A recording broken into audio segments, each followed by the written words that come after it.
நீர் பாதுகாக்கும்படியாக சோதரம், விபச்சார பாவம், வேசியா பாவம், தற்கொலை, கர்த்தாவே போட்டதான பாவங்கள், போதை பொருள், ஆண்டவரே விதமான காரியங்களினால் ஆண்டவரே தேசம் அழிந்து போகிறது, மக்கள் அழிந்து போகிறார்கள்.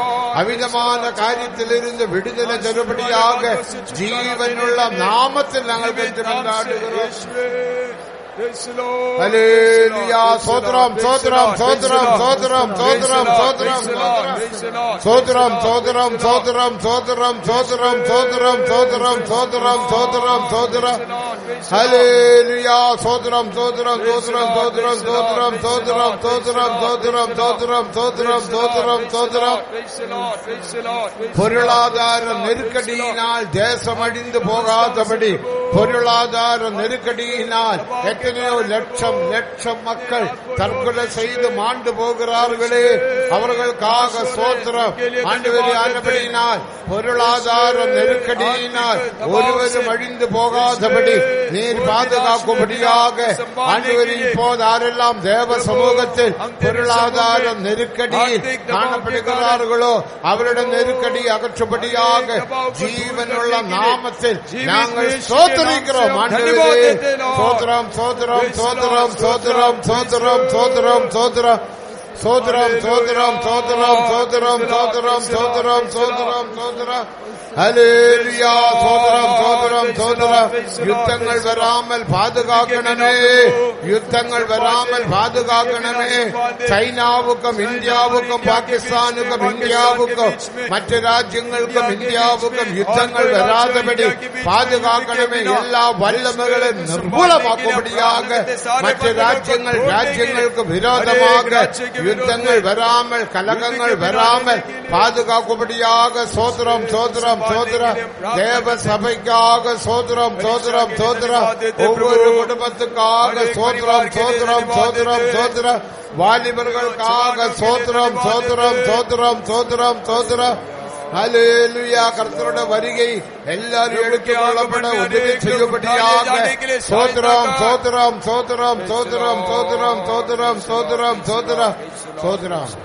தேவன் ஸ்தோத்திர பலியை ஏறெடுத்தபடியினால் ஸ்தோத்திரம் பண்ணுவோம். प्रभु हमारे स्तुति के बलिदान को ग्रहण किया, इसलिए हम धन्यवाद करेंगे. परमेश्वर ने साडे तारीफ के बलिदान को कबूल किया, इसलिए तारीफ करांगे. சோதரம் சோதரம் சோதரம் சோதரம். ஹல்லேலூயா. உட்கார்றதுக்கு முந்தி நீங்கள் எல்லாரும் முன்னுக்கு வந்து உட்காருங்கள். बैठने के समय सब लोग थोड़ा आगे आकर बैठिएगा. कृपा करके बैठने के समय सारे आगे आगे आके बैठो. अपनी बाइबल साथ विच लेके आगे आगे आके बैठो. யாவரும் உட்காருங்கள். सब लोग बैठ जाइए. कृपा करके सारे बैठ जाओ.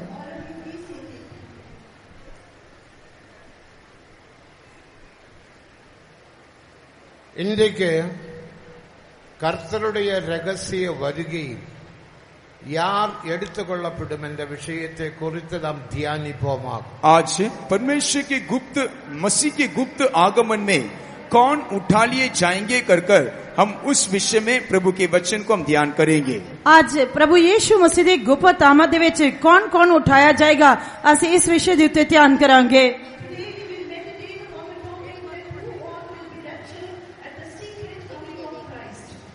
கர்த்தருடைய ரகசிய வருகையில் எல்லா மக்களும் எல்லா கிறிஸ்தவர்களும் எடுத்துக்கொள்ளப்பட மாட்டார்கள். यीशु मसीह के आगमन में सारे मसीह लोग उसके आगमन में उठा लिए नहीं जाएंगे. प्रभु यीशु मसीह दी आमद दे समय सारे बच्चे, सारे मसीही लोग उठाए नहीं जाएंगे. ஆனால் யார் எடுத்துக்கொள்ளப்படுவார்கள் என்ற விஷயத்தை நாம் தியானிப்போமாக. लेकिन कौन उसके गुप्त आगमन में उठा लिए जाएंगे कर हम ध्यान करेंगे. पर कौन कौन उठाया जाएगा, ਅਸੀਂ इस विषय से ध्यान करन जा रहे हैं.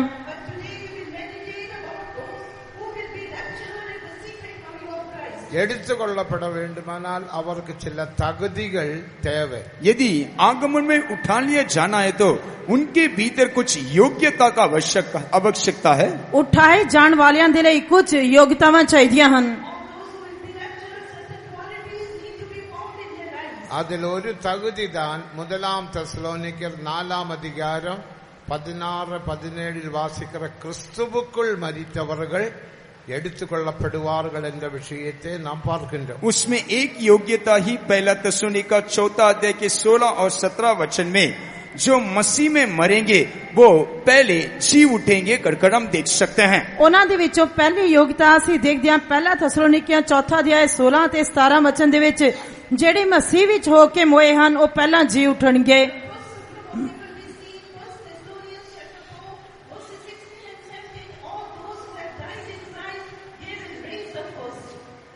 பாபியாய மனுஷன் எப்படி கிறிஸ்துவுக்குள் மரிக்க முடியும் என்று நாம் சிந்திப்போமா? एक पापी मनुष्य कैसे वो मसीह में मर सकता है कर हम देखेंगे। ਅਸੀਂ ਇਸ ਤੇ ਧਿਆਨ ਕਰਾਂਗੇ ਕਿ ਇੱਕ ਪਾਪੀ ਵਿਅਕਤੀ ਕਿਸ ਤਰ੍ਹਾਂ ਮਸੀਹ ਦੇ ਵਿੱਚ ਮਰ ਸਕਦਾ ਹੈ। அந்த வசனத்தை வாசிங்க। अभी उस वचन को पढ़िए। ਹੁਣ ਉਹ ਵਚਨ ਪੜਾਂਗੇ। ਇਸ ਲਈ ਜੋ ਪ੍ਰਭੂ ਆਪ ਲਲਕਾਰੇ ਨਾਲ ਮਹਾਦੂਤ ਦੀ ਆਵਾਜ਼ ਨਾਲ ਅਤੇ ਪਰਮੇਸ਼ਰ ਦੀ ਤੁਰੀ ਨਾਲ ਸੁਰਗ ਤੋਂ ਉਤਰੇਗਾ ਅਤੇ ਜਿਹੜੇ ਮਸੀਹ ਵਿੱਚ ਹੋ ਕੇ ਮੋਏ ਹਨ ਉਹ ਪਹਿਲਾਂ ਜੀ ਉਠਣਗੇ।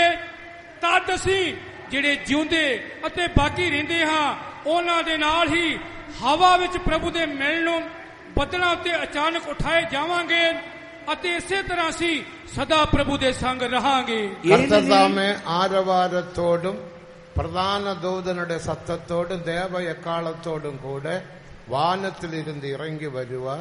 അപ്പോഴത് ക്രിസ്തുവുക്കുள் മരിച്ചവர்கள் முதலாவது அவரை எதிர்கொள்ள எடுத்துக்கொள்ளப்படும் என்று வாசிக்கிறோம். क्योंकि प्रभु आप ही स्वर्ग से उतरेगा उस समय ललकार और प्रधान दूत का शब्द सुनाई देगा और परमेश्वर की तुरी फूकी जाएगी और जो मसीह में मरे हैं वे पहले जी उठेंगे कर हम पढ़ सकते हैं। ਅਸੀਂ ਇਸ ਤਰ੍ਹਾਂ ਪੜ੍ਹਦੇ ਹਾਂ ਇਸ ਲਈ ਜੋ ਪ੍ਰਭੂ ਆਪ ਲਲਕਾਰੇ ਨਾਲ ਮਹਾਦੂਤ ਦੀ ਆਵਾਜ਼ ਨਾਲ ਅਤੇ ਪਰਮੇਸ਼ਰ ਦੀ ਤੁਰੀ ਨਾਲ ਸਵਰਗ ਤੋਂ ਉਤਰੇਗਾ ਅਤੇ ਜਿਹੜੇ ਮਸੀਹ ਵਿੱਚ ਹੋ ਕੇ ਮੋਏ ਹਨ ਉਹ ਪਹਿਲਾਂ ਜੀ ਉਠਣਗੇ।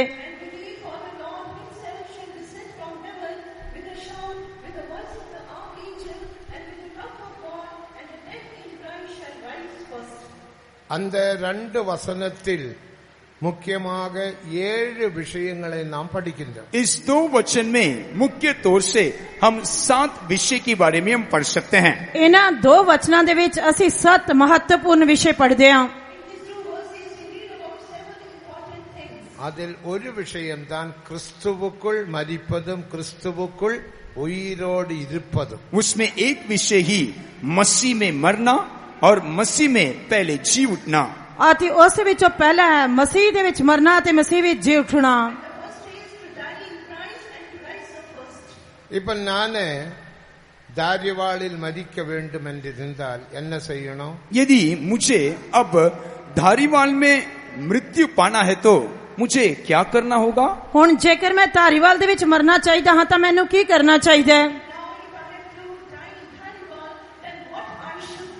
நான் சென்னையில் இருந்து தாரிவாளில் மரிக்க முடியாது. मैं चेन्नई में रहकर धारीवाल में मर नहीं सकता। मैं चेन्नई ਵਿੱਚ ਰਹਿੰਦੇ ਹੋਏ ਧਾਰੀਵਾਲ ਦੇ ਵਿੱਚ ਮਰ ਨਹੀਂ ਸਕਦਾ। முதலாவது சென்னையை நான் விட்டு தாரிவாளில் வர வேண்டும். प्रथम तौर से मुझे चेन्नई को छोड़ना होगा और धारीवाल में पहुंचना होगा। ਪਹਿਲਾਂ ਮੈਨੂੰ ਚੇन्नई ਨੂੰ ਛੱਡ ਕੇ ਧਾਰੀਵਾਲ ਆਉਣਾ ਚਾਹੀਦਾ ਹੈ। தாரிவாளில் வந்தால் மட்டும் போதாது, தாரிவாளில் இருக்க வேண்டும். நான் இதை விட்டு ஜம்முவில் போனால் दारीवाल मरिக்க முடியாது. मैं धारीवाल में आने से काफी नहीं है, मुझे धारीवाल में ठहरना होगा। यदि मैं धारीवाल को छोड़कर जम्मू चला जाता तो ये घटना संभव नहीं रहेगा। मेरे लिए केवल धारीवाल ਦੇ ਵਿੱਚ ਆਉਣਾ ਹੀ ਕਾਫੀ ਨਹੀਂ ਹੈ। ਜੇ ਮੈਂ ਧਾਰੀਵਾਲ ਨੂੰ ਛੱਡ ਕੇ ਜੰਮੂ ਚਲਾ ਗਿਆ ਤਾਂ ਮੈਂ ਧਾਰੀਵਾਲ ਦੇ ਵਿੱਚ ਮਰ ਨਹੀਂ ਸਕਦਾ। அப்போ முதலாவது நான் சென்னையை விட்டு தாரிவாளில் வர வேண்டும், இரண்டாவது தாரிவாளில் இருக்க வேண்டும். प्रथम तौर से मुझे चेन्नई छोड़कर धारीवाल आना है, दूसरा मुझे धारीवाल में रहना है। ਅਤੇ ਸਭ ਤੋਂ ਪਹਿਲਾਂ ਮੈਨੂੰ ਚੇन्नई ਨੂੰ ਛੱਡ ਕੇ ਧਾਰੀਵਾਲ ਆਉਣਾ ਚਾਹੀਦਾ ਹੈ ਅਤੇ ਫਿਰ ਧਾਰੀਵਾਲ ਦੇ ਵਿੱਚ ਹੀ ਰਹਿਣਾ ਚਾਹੀਦਾ ਹੈ।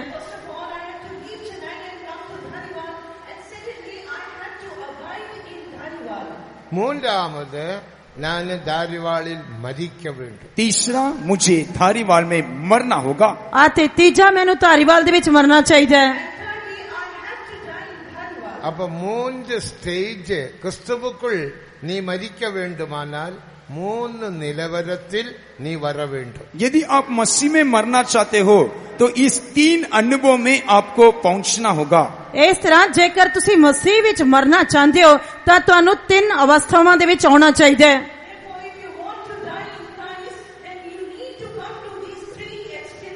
முதலாவது ക്രിസ്തുവുക്കുൾ വര വേണ്ടും. प्रथम तौर से मसीह के भीतर आपको आना है. ਸਭ ਤੋਂ ਪਹਿਲਾਂ ਮੈਨੂੰ ਮਸੀਹ ਵਿੱਚ ਆਉਣਾ ਚਾਹੀਦਾ ਹੈ. രണ്ടാമത് ക്രിസ്തുവുക്കുൾ இருக்க வேண்டும், நிலைத்திருக்க வேண்டும். दूसरा, आपको मसीह के भीतर वास करना है. ਅਤੇ ਦੂਜਾ ਮੈਂ ਮਸੀਹ ਵਿੱਚ ਬਣਿਆ ਰਹਿਣਾ ਚਾਹੀਦਾ ਹਾਂ, ਕਾਇਮ ਰਹਿਣਾ ਚਾਹੀਦਾ ਹਾਂ. மூன்றாவது கிறிஸ்துவுக்குள் மதிக்க வேண்டும், பூரணப்பட வேண்டும். तीसरा, मसीह में मरना है या मसीह में एक सिद्धता को पाना है. ਅਤੇ ਤੀਜਾ ਮਸੀਹ ਵਿੱਚ ਸਿੱਧ ਹੋ ਕੇ ਮਸੀਹ ਵਿੱਚ ਮਰਨਾ ਹੈ. நீ கிறிஸ்துவை அறிந்தால் மட்டும் போதாது. केवल आप मसीह को जानने से काफी नहीं. ਮੇਰੇ ਲਈ ਕੇਵਲ ਮਸੀਹ ਨੂੰ ਜਾਣਨਾ ਹੀ ਕਾਫੀ ਨਹੀਂ ਹੈ. ക്രിസ്തുവെ അറിവതും ക്രിസ്തുവുക്കുൾ വരുവതും 2 അനുഭവം. मसीह को जानना और मसीह के भीतर आना, ये दोनों 2 अनुभव को दिखाता है. ਮਸੀਹ ਨੂੰ ਜਾਣਨਾ ਅਤੇ ਉਸ ਦੇ ਵਿੱਚ ਆਉਣਾ, ਇਹ 2 ਤਜਰਬਿਆਂ ਨੂੰ ਦਿਖਾਉਂਦੇ ਹੈ. ഇപ്പൊ നമ്മുടെ വീട്ടിൽ ഐസ് പെട്ടി ഇരാവിട്ടൽ ഫ്രിഡ്ജ് ഉണ്ട്. हम हमारे घर में बर्फ या बर्फ के डब्बा, फ्रिज को आप देख सकते हैं. ਅਸੀਂ ਸਾਡੇ ਘਰ ਦੇ ਵਿੱਚ ਬਰਫ਼ ਦੇ ਡੱਬੇ ਜਾਂ ਫ੍ਰਿਜ ਨੂੰ ਦੇਖ ਸਕਦੇ ਹਾਂ. ഇപ്പോ ഇത് ഫ്രിഡ്ജ് എന്ന് വെച്ചുകൊള്ളുക. आप ऐसे ले लीजिए, ये एक बर्फ का डब्बा है या फ्रिज है. ਮੰਨ ਲਓ ਕਿ ਤੁਸੀਂ ਇਹ ਬਰਫ਼ ਦਾ ਡੱਬਾ ਹੈ ਜਾਂ ਫ੍ਰਿਜ ਹੈ. இந்த ஃப்ரிட்ஜுக்கு மேல் நான் சில பொருட்கள், இறைச்சியோ மீனோ முட்டையோ பாலோ வைக்கலாம் என்று வைத்துக் கொள்ளுங்கள். ஃப்ரிட்ஜுக்கு மேல் ऐसे ले लीजिएगा, इस बर्फ के डब्बे के ऊपर मैंने कुछ उसका मांस हो या कुछ ऐसे खाने का वस्तुओं को मैंने उसके ऊपर रखा है. ਮੰਨ ਲਓ ਕਿ ਇਸ ਬਰਫ਼ ਦੇ ਡੱਬੇ ਦੇ ਉੱਤੇ ਮੈਂ ਆਂਡੇ ਨੂੰ, ਨਹੀਂ ਤਾਂ ਮੱਛੀ ਨੂੰ, ਨਹੀਂ ਤਾਂ ਕਿਸੇ ਦੁੱਧ ਨੂੰ ਜਾਂ ਕਿਸੇ ਵੀ ਚੀਜ਼ ਨੂੰ ਇਸ ਦੇ ਉੱਪਰ ਰੱਖਿਆ ਹੈ. ஃப்ரிட்ஜுக்கு மேலே நான் வைத்தால் இந்த பொருள் பாதுகாக்கப்படுமா? यदि इस बर्फ के डब्बे के ऊपर या ये फ्रिज के ऊपर इन वस्तुओं को रखने पर ये संभाला जा सकता है. ਜੇਕਰ ਮੈਂ ਇਹਨਾਂ ਚੀਜ਼ਾਂ ਨੂੰ ਬਰਫ਼ ਦੇ ਡੱਬੇ ਦੇ ਉੱਤੇ ਰੱਖ ਦੇਵਾਂਗਾ ਤਾਂ ਕੀ ਇਹ ਚੀਜ਼ਾਂ ਠੀਕ ਠਾਕ ਰਹਿਣਗੀਆਂ? இந்த பொருள் கெட்டு போய்விடும். ये सारे वस्तु जो है वो नष्ट हो जाएगा, खराब हो जाएगा. ਇਹ ਸਾਰੀਆਂ ਚੀਜ਼ਾਂ ਖਰਾਬ ਹੋ ਜਾਣਗੀਆਂ. ഫ്രിഡ്ജുக்கு மேலே உள்ள சூழ்நிலையும் ஃப்ரிட்ஜுக்குள்ளே இருக்கிற சூழ்நிலையும் 2 इस बर्फ के डब्बे के ऊपर का वातावरण और इस बर्फ के डब्बे के भीतर का अनुभव, ये दोनों भी अलग है. ਇਸ ਬਰਫ਼ ਦੇ ਡੱਬੇ ਦਾ ਉਤਲੇ ਹਿੱਸੇ ਦਾ ਤਜਰਬਾ ਤੇ ਥੱਲੜੇ ਹਿੱਸੇ ਦਾ ਤਜਰਬਾ ਅਲੱਗ-ਅਲੱਗ ਹੈ. ഫ്രിഡ്ജുക്കുള്ളേ வைத்தால் ഫ്രിഡ്ജുക്കുള്ളേ ഒരു കോൾഡ് കൂളാന നിലമയുണ്ട്. यदि इस बर्फ के डब्बे के भीतर वस्तुओं को रखने पर वो ठंडा रहता है. ਜੇਕਰ ਇਸ ਫ੍ਰਿਜ ਦੇ ਅੰਦਰ ਜਾਂ ਬਰਫ਼ ਦੇ ਡੱਬੇ ਦੇ ਅੰਦਰ ਚੀਜ਼ ਰੱਖਾਂਗੇ ਤਾਂ ਇਸ ਦੇ ਅੰਦਰ ਇੱਕ ਠੰਡਕ ਵਾਲੀ ਅਵਸਥਾ ਹੈ.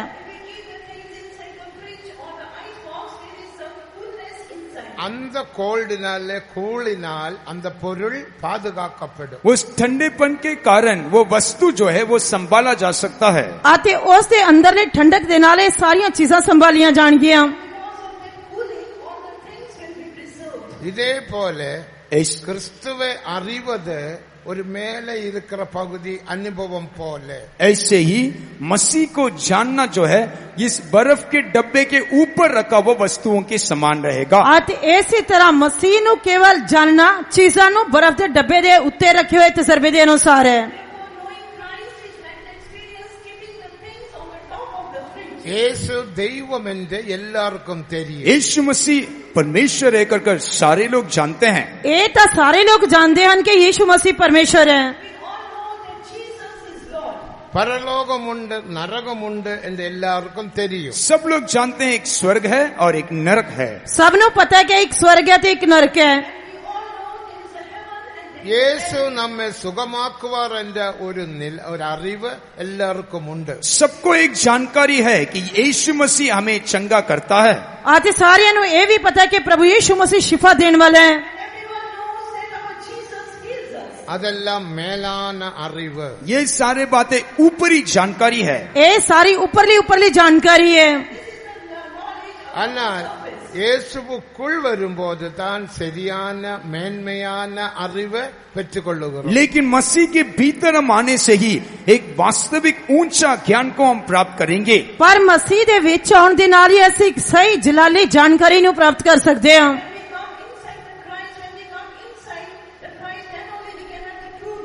ആനപടിയിനാലെത്താൻ 1 कोरिन्थियर 8 अधिकार 1 वचनത്തെ നാം വാസിക്കുമ്പോൾ इसीलिए पहला कोरिन्थियर 8वां अध्याय के पहला वचन में माने के समय ऐसे करके पहला ग्रंथियां दूजा अध्याय पहला वचन दे विच पढ़न दे समय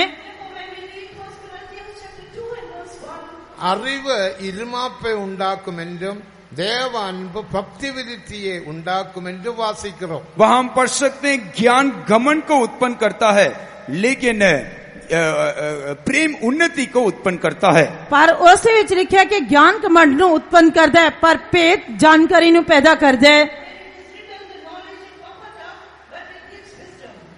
அந்த அறிவை उन्होंने प्रैक्टिकल लाइफिल नहीं കൊണ്ടുവര வேண்டும். उस ज्ञान को आपके हर दिन अनुभव में आपको लेकर आना होगा.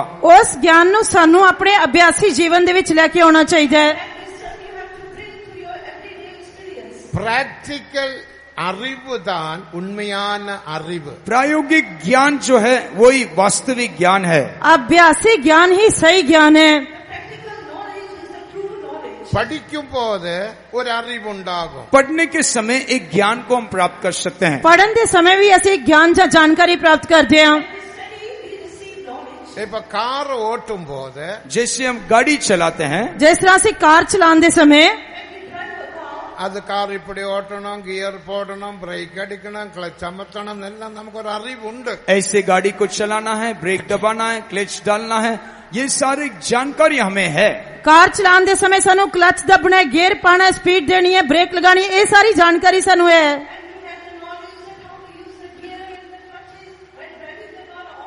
அந்த அறிவினால் நீ வண்டி ஓட்ட முடியாது. वो ज्ञान के द्वारा आप गाड़ी नहीं चला सकते हैं. इस ज्ञान दे नाल तुसी कार चला नहीं सकते.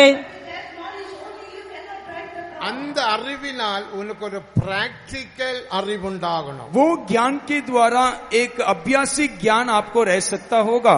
उस ज्ञान दे नाल तुहानू एक अभ्यासी ज्ञान भी चाहिए.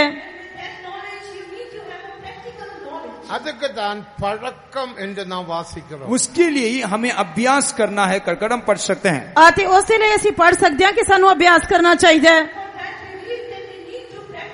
அப்போ இயேசுவை நீ அறிந்தால் மட்டும் போதா. यीशु मसीह को केवल जानना काफी नहीं है. ऐस करके प्रभु यीशु मसीह को जानना ही केवल काफी नहीं है. அந்த இயேசுவுக்குள் வந்த அந்த அறிவை उन्होंने प्रैक्टिकल आग नहीं माचा வேண்டும். मसीह के भीतर आकर वो ज्ञान को आपके जीवन में प्रयोग में आपको लाना होगा. प्रभु यीशु मसीह दे विच आउण दे नाल तुहाडा ओ ज्ञान अभ्यासी ज्ञान दे विच बदल जाएगा. அப்போதுதான் அந்த பிராக்டிக்கல் அறிவினால தான் பூர்ண ஜெயவும் पूर्णतेയും பெற்றுக்கொள்ள उस முடியும். प्रायोगिक ज्ञान से ही हम पूरी रीति से एक जय को, एक सिद्धता को हम प्राप्त कर सकते हैं. उस अभ्यासी ज्ञान दे नाल असीं की फतह नु या सिद्धता नु प्राप्त कर सकते हैं. இதுதான் எபிரேயர் 5 அதிகாரம் 14 வசனத்தில் வாசிக்கிறோம். यही बातों को इब्रानी की पत्रिका 5वां अध्याय के 14 वचन में हम पढ़ सकते हैं. इस नु असीं इब्रानियां दी पत्री 5 अध्याय 14 वचन दे विच पढ़दे हां. पर अनसियाणिਆਂ ਲਈ ਹੈ ਜਿਨ੍ਹਾਂ ਦੀਆਂ ਗਿਆਨ ਇੰਦਰੀਆਂ ਭਲੇ ਬੁਰੇ ਦੀ ਜਾਂਚ ਕਰਨ ਨੂੰ ਅਭਿਆਸ ਨਾਲ ਸਾਧੀਆਂ ਹੋਈਆਂ ਹਨ. முயற்சியினால் பயிற்சி செய்யும் ஞானேந்திரியமுடையவர்களுக்கே தகும் என்று வாசிக்கிறோம். जिनके ज्ञान इंद्रिया अभ्यास करते करते भले और बुरे के भेद करने में निपुण हो जाती है, कर्म पढ़ सकते हैं. ਅਸੀਂ ਇਸ ਤਰ੍ਹਾਂ ਪੜ੍ਹਦੇ ਹਾਂ, ਜਿਨ੍ਹਾਂ ਦੀਆਂ ਗਿਆਨ ਇੰਦਰੀਆਂ ਭਲੇ ਅਤੇ ਬੁਰੇ ਦੀ ਜਾਂਚ ਕਰਨ ਨੂੰ ਅਭਿਆਸ ਦੇ ਨਾਲ ਸਾਧੀਆਂ ਹੋਈਆਂ ਹਨ. அதுக்கு தான் நம்முடைய வாழ்க்கையில் நமக்கு ஒரு முயற்சியும் பயிற்சியும் தேவை. इसीलिए हमारे जीवन में एक प्रयास और एक अभ्यास बहुत ही अनिवार्य है. ਇਸੇ ਕਰਕੇ ਸਾਡੇ ਜੀਵਨ ਦੇ ਵਿੱਚ ਇੱਕ ਮਿਹਨਤ ਅਤੇ ਇੱਕ ਅਭਿਆਸ ਦੀ ਲੋੜ ਹੈ. இன்றைக்கு அநேக தேவ ஜனங்களுக்கு கிறிஸ்தவர்களுக்கு இயேசுவே தெரியும். इन दिनों में सारे मसीह लोग मसीह के बारे में जानते हैं. ਇਹਨਾਂ ਦਿਨਾਂ ਦੇ ਵਿੱਚ ਸਾਰੇ ਲੋਕ ਮਸੀਹ ਦੇ ਬਾਰੇ ਜਾਣਦੇ ਤਾਂ ਹਨ, ஆனால் இயேசுவை குறித்து தெரியாது. लेकिन मसीह के बारे में उनके भीतर कोई ज्ञान नहीं है. ਪਰ ਮਸੀਹ ਦੇ ਬਾਰੇ ਅਸਲੀਅਤ ਕੁਝ ਨਹੀਂ ਜਾਣਦੇ. அது பிராக்டிக்கல் அனுபவத்தில் கொண்டு வர வேண்டுமானால் அதுக்கு நாம் கிரயம் கொடுக்க வேண்டியது அவசியம். एक प्रायोगिक अनुभव को यदि हमारे भीतर हमें लाना है तो उसके लिए एक किराया चुकाना होगा. ਜੇਕਰ ਅਸੀਂ ਉਸ ਸਾਰੇ ਗਿਆਨ ਨੂੰ ਅਭਿਆਸ ਦੇ ਵਿੱਚ ਲਿਆਉਣਾ ਹੈ ਤਾਂ ਉਸ ਲਈ ਸਾਨੂੰ ਇੱਕ ਕਿਰਾਇਆ ਦੇਣਾ ਪਏਗਾ. இன்றைக்கு வியாதி வந்தால் மருந்தெடுக்க கூடாது என்ற அறிவு எல்லோருக்கும் உண்டு. अभी एक बीमारी आने से दवाई नहीं लेना है कर सारे लोग जानते हो. ਅਤੇ ਇਹਨਾਂ ਦਿਨਾਂ ਵਿੱਚ ਇਹ ਸਾਰੇ ਜਾਣਦੇ ਹਨ ਕਿ ਜੇਕਰ ਕੋਈ ਬਿਮਾਰੀ ਆਂਦੀ ਹੈ ਤਾਂ ਸਾਨੂੰ ਦਵਾਈ ਨਹੀਂ ਲੈਣੀ ਚਾਹੀਦੀ. ஆனால் வியாதி வரும்போது நீ என்ன செய்கிறாய்? लेकिन जब बीमारी आता है तब हम क्या करते हैं? ਪਰ ਬਿਮਾਰੀ ਆਉਣ ਦੇ ਸਮੇਂ ਤੁਸੀਂ ਕੀ ਕਰਦੇ ਹੋ? சிலர் மருந்தெடுக்கிறார்கள். कुछ लोग दवाई लेते हैं. ਕੁਝ ਲੋਕ ਦਵਾਈ ਲੈ ਲੈਂਦੇ ਹਨ. அப்போ வியாதி வரும்போது மருந்தெடுக்க கூடாது என்ற அறிவு உனக்கு என்ன நன்மை செய்தது? लेकिन वो ज्ञान जो आपके भीतर है कि जब बीमार आएगा तब मैं औषध या दवाई नहीं लेना है, वो समझ के द्वारा आपके लिए क्या लाभ हुआ? ਤੁਹਾਨੂੰ ਇਹ ਗਿਆਨ ਹੈ ਕਿ ਬਿਮਾਰੀ ਆਉਣ ਦੇ ਸਮੇਂ ਮੈਨੂੰ ਦਵਾਈ ਨਹੀਂ ਲੈਣੀ ਚਾਹੀਦੀ, ਤਾਂ ਫਿਰ ਇਹ ਗਿਆਨ ਦਾ ਕੀ ਫਾਇਦਾ? அப்போ அறிவு இருமாப்பை உண்டாகும். वह हम देखते हैं ज्ञान घमंड को उत्पन्न करता है. ਅਤੇ ਇਸ ਦੇ ਨਾਲ ਅਸੀਂ ਵੇਖਦੇ ਹਾਂ ਕਿ ਗਿਆਨ ਕੇਵਲ ਕਮੰਡ ਨੂੰ ਹੀ ਉਤਪੰਨ ਕਰਦਾ ਹੈ. பிராக்டிக்கல் அனுபவம் உனக்கு பூர்ணம் உண்டாகும். आप इस प्रायोगिक ज्ञान से ही हमारे भीतर एक परिपूर्णता को हम प्राप्त कर सकते हैं. ਪਰ ਅਭਿਆਸੀ ਗਿਆਨ ਦੇ ਨਾਲ ਹੀ ਅਸੀਂ ਇੱਕ ਸਿੱਧਤਾ ਪ੍ਰਾਪਤ ਕਰ ਸਕਦੇ ਹਾਂ. இந்த விஷயத்தை குறித்து இயேசு கிறிஸ்து சொல்லும் போது इसके बारे में जब यीशु मसीह ने कहा, ਇਸ ਵਿਸ਼ੇ ਦੇ ਬਾਰੇ ਪ੍ਰਭੂ ਯੀਸ਼ੂ ਮਸੀਹ ਦੱਸਣ ਦੇ ਸਮੇਂ மத்தேயு 7ஆம் அதிகாரம் 24ஆம் வசனத்தை வாசிக்கிற வேளையில் मत्ती सुसमाचार 7वां अध्याय के 24वें वचन को हम पढ़ने के समय ਮੱਤੀ ਦੀ ਇੰਜੀਲ 7 ਅਧਿਆਇ 24 ਵਚਨ ਪੜਨ ਦੇ ਸਮੇਂ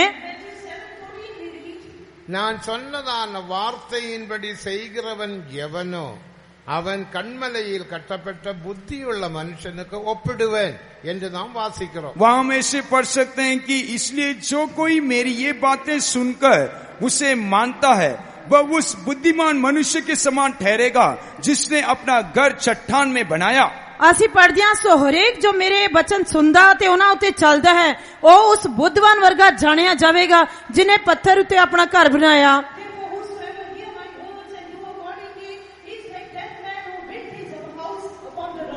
நான் சொன்ன வார்த்தையின்படி செய்கிறவன் எவனோ அவன்தான் புத்தியுள்ள மனுஷன், கண்மலையில் கட்டப்பட்ட புத்தியுள்ள மனுஷன். जो कोई मेरी ये बातें सुनकर उसे मानता है वही उस बुद्धिमान मनुष्य के समान रहेगा जो अपने घर को चट्टान में बनाता है. ਸੋ ਹਰੇਕ ਜੋ ਮੇਰੇ ਬਚਨ ਸੁਣਦਾ ਤੇ ਉਹਨਾਂ ਉੱਤੇ ਚੱਲਦਾ ਹੈ ਉਹ ਉਸ ਬੁੱਧਵਾਨ ਵਰਗਾ ਜਾਣਿਆ ਜਾਵੇਗਾ ਜਿਨੇ ਪੱਥਰ ਉੱਤੇ ਆਪਣਾ ਘਰ ਬਣਾਇਆ.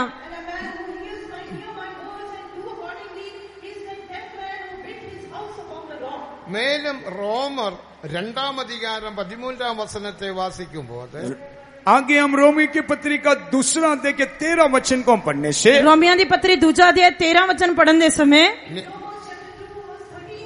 நியாயப்பிரமாணத்தை கேட்கிறவர்கள் நீதிமான்கள் அல்ல, அதன்படி செய்கிறவரே நீதிமான்கள் என்று வாசிக்கிறோம். यहाँ पढ़ सकते हैं जो व्यवस्था को सुनने वाला धर्मी नहीं ठहराया जाएगा, बल्कि व्यवस्था पर चलने वाला ही धर्मी ठहराया जा सकता है। ਇੱਥੇ ਅਸੀਂ ਪੜ੍ਹਦੇ ਹਾਂ, ਇਸ ਲਈ ਜੋ ਸ਼ਰ੍ਹਾ ਦੇ ਸੁਣਨ ਵਾਲੇ ਪਰਮੇਸ਼ਰ ਦੇ ਭਾਣੇ ਧਰਮੀ ਨਹੀਂ ਹੁੰਦੇ, ਪਰ ਸ਼ਰ੍ਹਾ ਦੇ ਕੰਮ ਕਰਨ ਵਾਲੇ ਧਰਮੀ ਠਹਿਰਾਏ ਜਾਣਗੇ।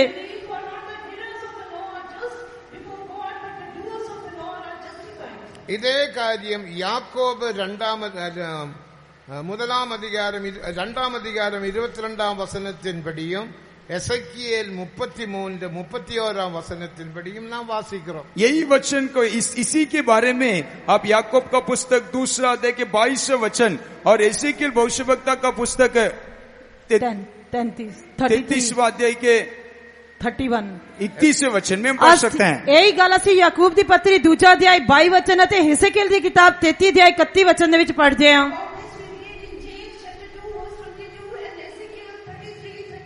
எசேக்கியேல் 33-31 என்ன வாசிக்கிறோம்? एसेकियेल भविष्यवक्ता का पुस्तक 33 अध्याय के 31 वचन में क्या पढ़ते हैं? ਹਿਸਕੀਏਲ ਦੀ ਕਿਤਾਬ 33 ਅਧਿਆਇ 31 ਵਚਨ ਦੇ ਵਿੱਚ ਕੀ ਪੜ੍ਹਦੇ ਹਾਂ?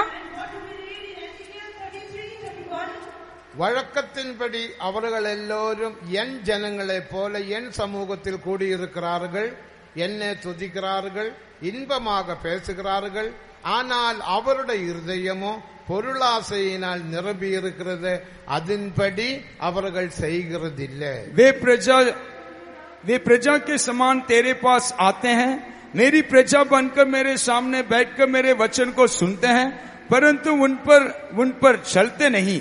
मुंह से तो बहुत प्रेम दिखाते हैं, परंतु उनका मन लालच से भरा हुआ है। ਜਿਵੇਂ ਲੋਕ ਆਉਂਦੇ ਹਨ ਉਹ ਤੇਰੇ ਕੋਲ ਆਉਂਦੇ ਹਨ ਅਤੇ ਮੇਰੇ ਲੋਕਾਂ ਵਾਂਗ ਤੇਰੇ ਅੱਗੇ ਬਹਿੰਦੇ ਤੇ ਤੇਰੀਆਂ ਗੱਲਾਂ ਸੁਣਦੇ ਹਨ, ਪਰ ਉਹਨਾਂ ਤੇ ਤੁਰਦੇ ਨਹੀਂ, ਕਿਉਂ ਜੋ ਉਹ ਆਪਣੇ ਮੂੰਹ ਤੋਂ ਤਾਂ ਬਹੁਤ ਪਿਆਰ ਦੱਸਦੇ ਹਨ, ਪਰ ਉਹਨਾਂ ਦਾ ਮਨ ਲੋਭ ਵੱਲ ਭੱਜਦਾ ਹੈ।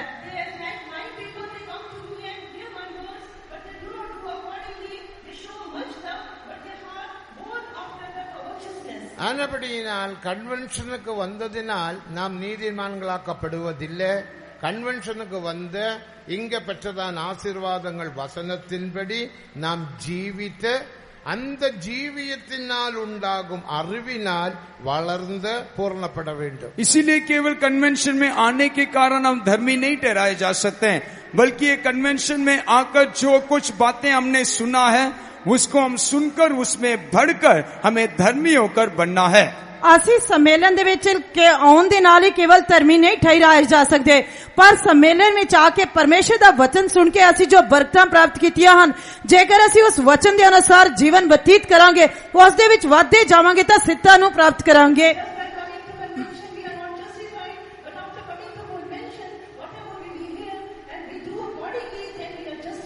ஆனபடினால் தேவன் வெளிப்படுத்துகிற சத்தியத்தின்படி ஜீவிக்க, அந்த ஜீவியத்தினால் உண்டாகும் பூரணம் பெற்றுக்கொள்ள தேவன் நமக்கு உதவி செய்யும்படியாக நாம் எல்லாரும் கரங்களை உயர்த்தி ஸ்தோத்திரம் பண்ணுவோம். इसीलिए प्रभु ने जो कुछ सच्चाई हमें प्रकट करके दिया है, उस सच्चाई के अनुसार जीवन बिताने के लिए प्रभु हमारे को सहायता करना, इसलिए हाथ उठाकर हम धन्यवाद करेंगे। ਇਸ ਕਰਕੇ ਜਿਨ੍ਹਾਂ ਸੱਚਾਈਆਂ ਨੂੰ ਅਸੀਂ ਪ੍ਰਾਪਤ ਕੀਤਾ ਹੈ, ਪ੍ਰਗਟ ਕਰਕੇ ਦਿੱਤੀਆਂ ਗਈਆਂ ਹਨ, ਜਿਨ੍ਹਾਂ ਸੱਚਾਈਆਂ ਨੂੰ ਪ੍ਰਾਪਤ ਕੀਤਾ ਹੈ, ਉਸ ਦੇ ਅਨੁਸਾਰ ਅਸੀਂ ਜੀਵਨ ਬਤੀਤ ਕਰਨ ਦੇ ਲਈ, ਉਹਨਾਂ ਵਿੱਚ ਵਧਦੇ ਜਾਣ ਲਈ ਪਰਮੇਸ਼ਰ ਸਹਾਇਤਾ ਕਰਨ ਲਈ ਤਾਰੀਫ ਕਰਾਂਗੇ।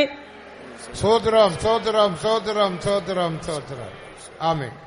இனி கிறிஸ்துவுக்குள் ஒரு பாபியாய மனிதன் கிறிஸ்துவுக்குள் வருகிறது எப்படி? एक पापी मनुष्य कैसे वो मसीह के भीतर आ सकता है? एक पापी मनुख मसीह दे विच किस तरह आ सकता है?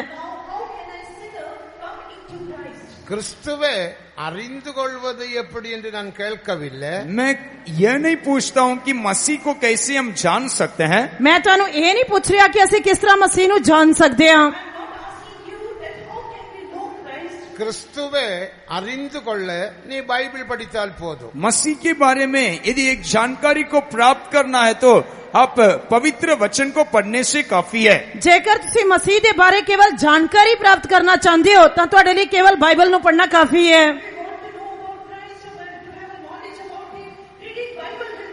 நீ பைபிள் படிக்கும் போது உனக்கு சில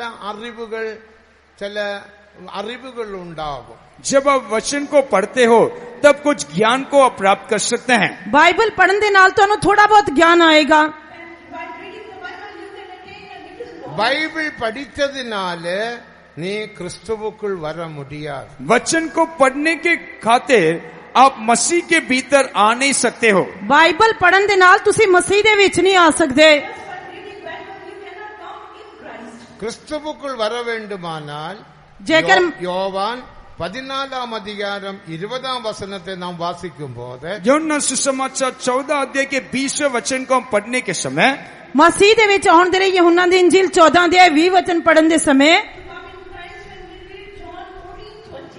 അവൻ എന്നിലും ഞാൻ അവനിലും നിങ്ങൾ എന്നിലും ഇരുപ്പത് അന്നാളിൽ അറിവീറുകൾ എന്ന് നാം വാസിக்கிறோம். मैं उसमें वो मुझ में रहने वाला अनुभव उस दिन तुम उसे जान लोगे कर कर हम देख सकते हैं।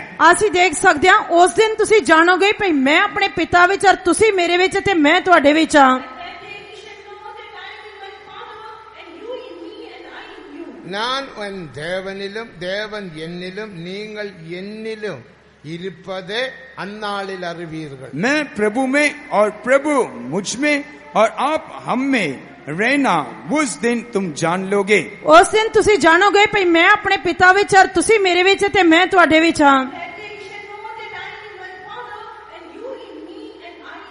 പരിശുദ്ധാവിൻ അഭിഷേകത്തിനാൽ നാമും ദേവനും ഒന്നാക്കപ്പെടുகிறோம். पवित्र आत्मा के अभिषेक के द्वारा हम और परमेश्वर जो है एक होकर बन जाते हैं। ਪਰ ਪਵਿੱਤਰ ਆਤਮਾ ਦੇ ਮੱਸਾ ਦੇ ਨਾਲ ਅਸੀਂ ਅਤੇ ਪਰਮੇਸ਼ਰ ਇੱਕ ਹੋ ਜਾਂਦੇ ਹਾਂ। അപ്പോ ക്രിസ്തുവുക്കുൾ വര വേണ്ടുമാനാൽ പരിശുദ്ധാവിൻ അഭിഷേകം അന്യഭാഷ അടയാളത്തുടൻ നാം പെറ്റുകൊള്ള വേണ്ടും. यदि मसीह के भीतर हमें आना है तो हम अन्य अन्य भाषा के चिन्ह के साथ पवित्र आत्मा के अभिषेक को हमें पाना होगा। ਮਸੀਹ ਵਿੱਚ ਆਉਣ ਦੇ ਲਈ ਸਾਨੂੰ ਗੈਰ ਜ਼ੁਬਾਨ ਦੇ ਨਿਸ਼ਾਨ ਦੇ ਨਾਲ ਪਵਿੱਤਰ ਆਤਮਾ ਪ੍ਰਾਪਤ ਕਰਨਾ ਚਾਹੀਦਾ ਹੈ।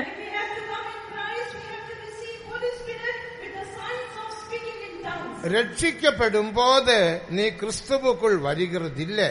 आप जब उद्धार पाते हो तब आप मसीह के भीतर नहीं आते हो। ਮੁਕਤੀ ਪ੍ਰਾਪਤ ਕਰਨ ਦੇ ਸਮੇਂ ਅਸੀਂ ਮਸੀਹ ਵਿੱਚ ਨਹੀਂ ਆਉਂਦੇ। നീ രക്ഷിക്കപ്പെടുമ്പോൾ യോവാൻ 1 അധികാരം 12 വചനത്തിൻപടി നീ ക്രിസ്തുവെ ഏറ്റുകൊള്ളുகிறாய். जब आप उद्धार पाते हो तब यूहन्ना सुसमाचार 1 अध्याय के 12 वचन के अनुसार केवल आप मसीह को स्वीकार करते हैं। ਮੁਕਤੀ ਪ੍ਰਾਪਤ ਕਰਨ ਦੇ ਸਮੇਂ ਤੁਸੀਂ ਯਹੂਨਾ ਦੀ ਇੰਜੀਲ 1 ਅਧਿਆਇ 12 ਵਚਨ ਦੇ ਅਨੁਸਾਰ ਕੇਵਲ ਤੁਸੀਂ ਮਸੀਹ ਨੂੰ ਕਬੂਲ ਕਰਦੇ ਹੋ।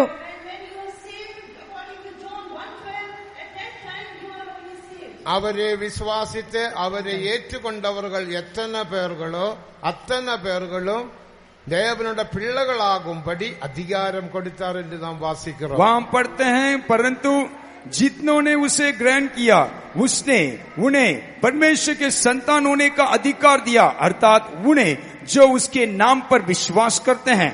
ਅਤੇ ਪਰ ਜਿਨ੍ਹਾਂ ਨੇ ਉਸ ਨੂੰ ਕਬੂਲ ਕੀਤਾ ਉਸਨੇ ਉਹਨਾਂ ਨੂੰ ਪਰਮੇਸ਼ਰ ਦੇ ਪੁੱਤਰ ਹੋਣ ਦਾ ਹੱਕ ਦਿੱਤਾ ਅਰਥਾਤ ਜਿਨ੍ਹਾਂ ਨੇ ਉਸਦੇ ਨਾਮ ਉਤੇ ਨਿਸ਼ਚਾ ਕੀਤੀ।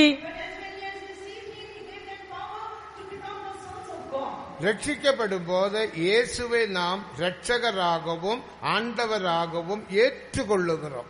जब हम उद्धार पाते हैं तब यीशु मसीह को हमारा उद्धार करता होकर हमारा परमेश्वर होकर हम स्वीकार करते हैं। ਮੁਕਤੀ ਪ੍ਰਾਪਤ ਕਰਨ ਦੇ ਸਮੇਂ ਅਸੀਂ ਪ੍ਰਭੂ ਯੀਸ਼ੂ ਮਸੀਹ ਨੂੰ ਆਪਣਾ ਮੁਕਤੀਦਾਤਾ ਤੇ ਪਰਮੇਸ਼ਰ ਕਬੂਲ ਕਰਦੇ ਹਾਂ।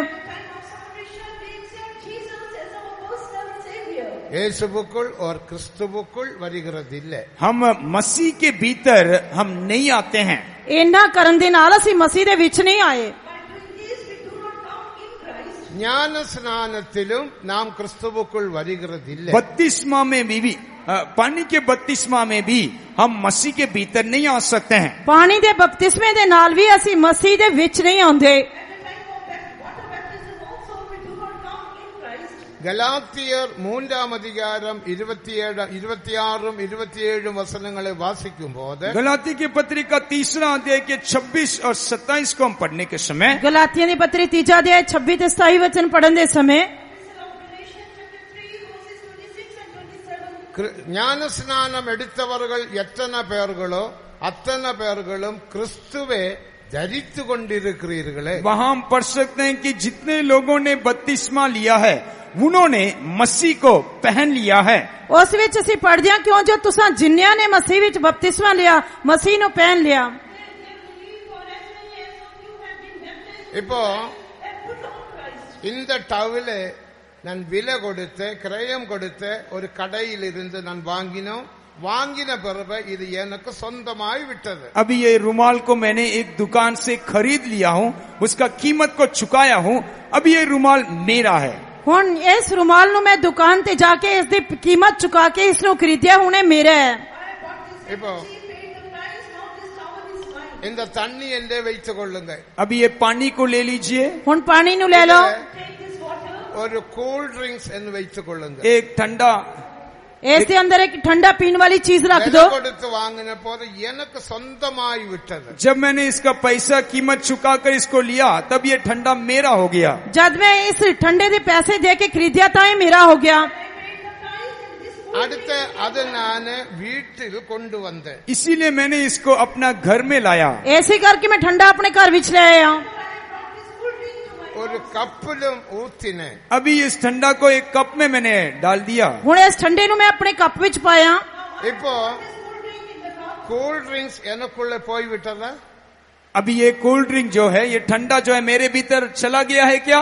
ਹੁਣ एक कप ठंडा की अपने आप मेरे अंदर चला जाएगा. ரட்சிக்கப்பட்ட போது நாம் जब இயேசுவை ஏற்றுக்கொள்ளுகிறோம். जब हम उद्धार पाते हैं तब हम मसीह को ग्रहण करते हैं.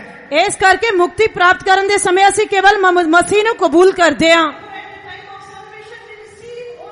ஞான ஸ்நானத்தில் அந்த இயேசுவை நாம் தரித்துக் கொள்ளுகிறோம். கூல் ட்ரிங்க்ஸ் வீட்டுக்குள்ள கொண்டு வருகிறோம். पानी के बपतिस्मा के द्वारा उस मसीह को हम पहन लेते हैं. जैसे ये ठंडा को मैंने खरीद कर मैं अपने घर में लाया. ਪਾਣੀ ਦਾ ਬਪਤਿਸਮਾ ਲੈਣ ਦੇ ਸਮੇਂ ਅਸੀਂ ਮਸੀਹ ਨੂੰ ਪਹਿਨ ਲੈਂਦੇ ਆ. ਜਿਸ ਤਰ੍ਹਾਂ ਇਸ ਠੰਡੇ ਨੂੰ ਮੈਂ ਖਰੀਦ ਕੇ ਆਪਣੇ ਘਰ ਵਿੱਚ ਲੈ ਆਇਆ. இப்போ இந்த கூல் ட்ரிங்க்ஸ் என்ற வயிற்றுக்குள்ள வர வேண்டும். நானும் கூல் ட்ரிங்க்ஸும் ஒன்றாக்கப்பட வேண்டும். अभी ये पीने का पदार्थ जो ठंडा जो है वो मेरे पेट में जाना चाहिए. जेकर ये ठंडा मेरे पेट के अंदर जाना चाहिए तो मैंने इसको पीना चाहिए. இப்போ கூல் ட்ரிங்க்ஸ் கப்பல் இருக்குது. கப்பல் अभी ये ठंडा ये कप में है. जेकर ये ठंडा जब तक कप के अंदर रहता है. இப்போ கூல் ட்ரிங்க்ஸும் நானும் ரெண்டும் ரெண்டு தான். अब ये ठंडा और मैं हम दोनों अलग अलग है. तादे ठंडा अते मैं अलग अलग हाँ. ஆனால் இந்த கூல் ட்ரிங்க்ஸை நான் குடிக்க வேண்டுதா? अभी मैं इस ठंडा को पीता हूँ. हुणे ठंडा मैंने पीना चाहिए. இதுதான் அபிஷேகத்தினால் நாமும் தேவனும் ஒன்றாக்கப்படுகிறோம். கூல் ட்ரிங்க்ஸ் குடிக்கும் போது நானும் கூல் ட்ரிங்க்ஸ் ஒன்றாக்கப்படுகிறோம். जब मैं इस ठंडे को पीता हूँ तब मैं और ये ठंडा हम दोनों एक हो जाते हैं. यही अभिषेक के द्वारा हम प्रभु के साथ एक होने वाले अनुभव को दिखाता है. जिस तरह ये ठंडे नु पींदे समय मैं अते ठंडा एक हो जाते हैं, इसी तरह पवित्र आत्मा दे मसा दे नाल मैं अते परमेश्वर एक हो जाते हैं.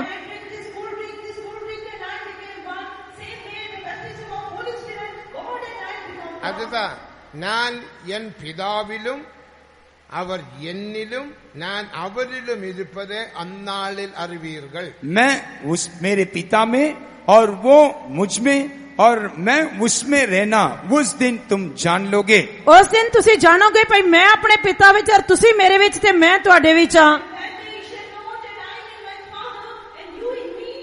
அதனால தான் எல்லோரும் பரிசுத்தாவியை பெற்றுக்கொள்ள வேண்டும் என்று அப்போஸ்தல நடபடிகள் 19 அதிகாரம் 2 வசனத்தில் வாசிக்கிறோம். इसीलिए प्रेरितों का काम 19वां अध्याय के दूसरा वचन में हम ऐसे पढ़ते हैं कि सारे लोग पवित्र आत्मा के अभिषेक को पाना चाहिए.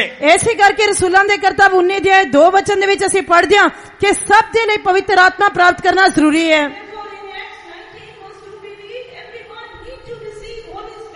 பரிசுத்தாவியை பெறாதவர்கள் அந்நிய பாஷா அடையாளத்துடன் பெறாதவர்கள் क्रिस्तुवुक्कुल वरविल्ले. जो कोई पवित्र आत्मा के अभिषेक को अन्य अन्य भाषा के चिन्ह के साथ नहीं प्राप्त किए हैं वो मसीह के भीतर अब तक नहीं आए हैं. जिन्हां ने गैर जुबान दे निशान दे नाल पवित्र आत्मा प्राप्त नहीं कीता वो मसीह विच नहीं आए.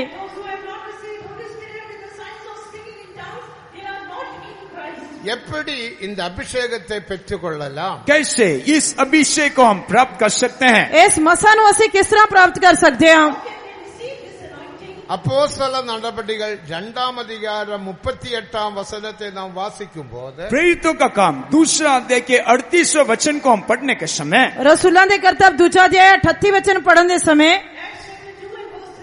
நீங்கள் மனம் திரும்பி இயேசுவின் நாமத்தில் ஞானஸ்நானம் எடுங்கள், அப்பொழுது பரிசுத்த ஆவியின் வரத்தை பெறுவீர்கள். तुम मन फिराओ और तुम में से हर एक अपने अपने पापों के क्षमा के लिए यीशु मसीह के नाम से बपतिस्मा ले, तो तुम पवित्र आत्मा का दान पाओगे. ਤੁਸੀਂ ਤੋਬਾ ਕਰੋ ਅਤੇ ਪਾਣੀ ਦਾ ਬਪਤਿਸਮਾ ਲਓ ਤਾਂ ਪਵਿੱਤਰ ਆਤਮਾ ਦਾ ਦਾਨ ਪਾਓਗੇ.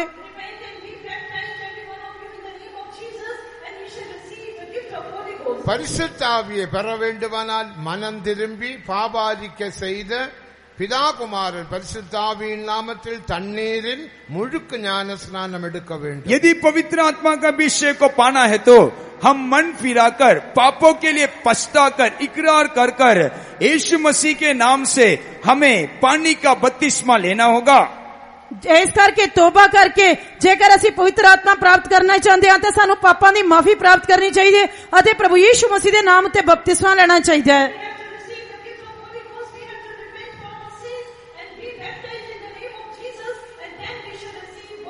அபிஷேகம் பெற்ற நாம் 1 கொரிந்தியர் 12ஆம் அதிகாரம் 13ஆம் வசனத்தின்படி ஒரு சரீரமாக மாற்றப்பட்டோம். हम जो अभिषेक को प्राप्त किए हैं 1 कोरिन्थी 12 अध्याय के 13 वचन के अनुसार हम सब मिलकर एक शरीर होकर बन गए हैं. ਅਤੇ ਅਸੀਂ ਸਾਰੇ ਜਿਨ੍ਹਾਂ ਨੇ ਪਵਿੱਤਰ ਆਤਮਾ ਦਾ ਮਸਾ ਪ੍ਰਾਪਤ ਕੀਤਾ ਹੈ 1 ਕੁਰਿੰਥੀਆਂ 12 ਅਧਿਆਇ 13 ਵਚਨ ਦੇ ਅਨੁਸਾਰ ਅਸੀਂ ਸਾਰੇ ਇੱਕ ਦੇਹ ਬਣਾਏ ਗਏ ਹਾਂ.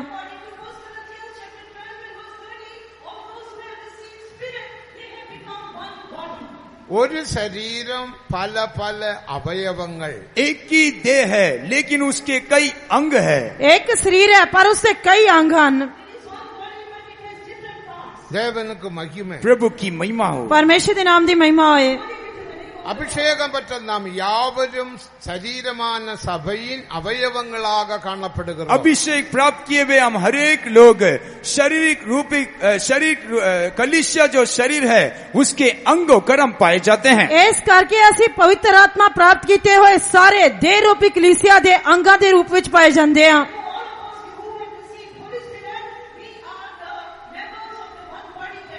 அபிஷேகம் பெறாத சபை சபை அல்ல.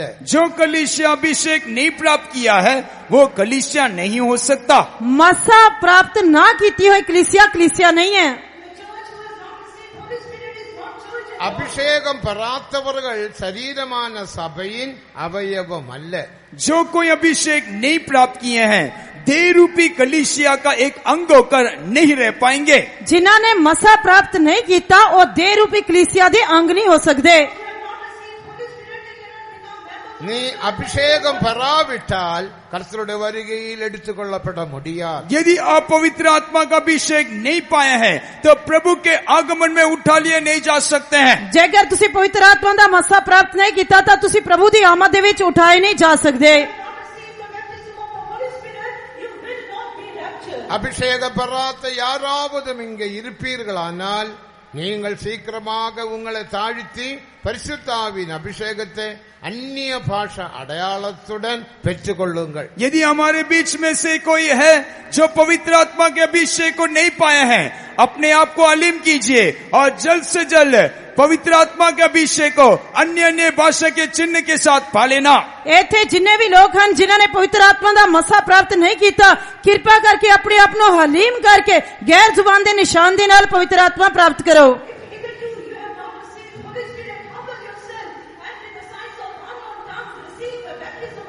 இப்போ இந்த கூல் ட்ரிங்க்ஸ் நான் வாங்கினேன், கிரயம் கொடுத்து வாங்கினேன், ஆனால் எனக்குள்ள வரவில்லை, நான் குடிக்கவில்லை.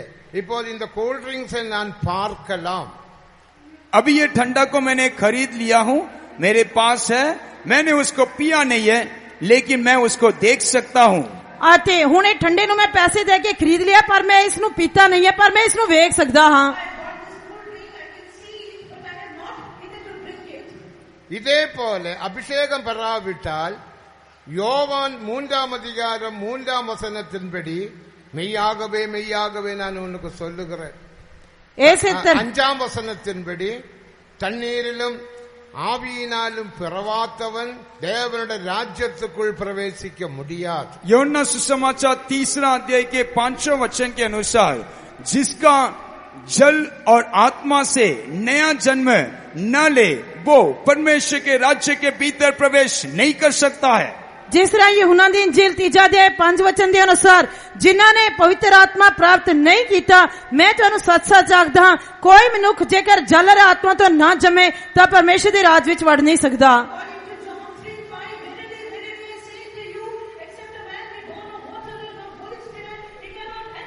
അപ്പോ അഭിഷേകത്തിനാൽ നാം ക്രിസ്തുവുക്കുൾ വന്നു വിടുகிறோம் என்று വിളങ്ങിക്കൊള്ള வேண்டும். इसके द्वारा हम ये बात को समझ सकते हैं कि पवित्र आत्मा के अभिषेक के द्वारा हम मसीह के भीतर आ सकते हैं।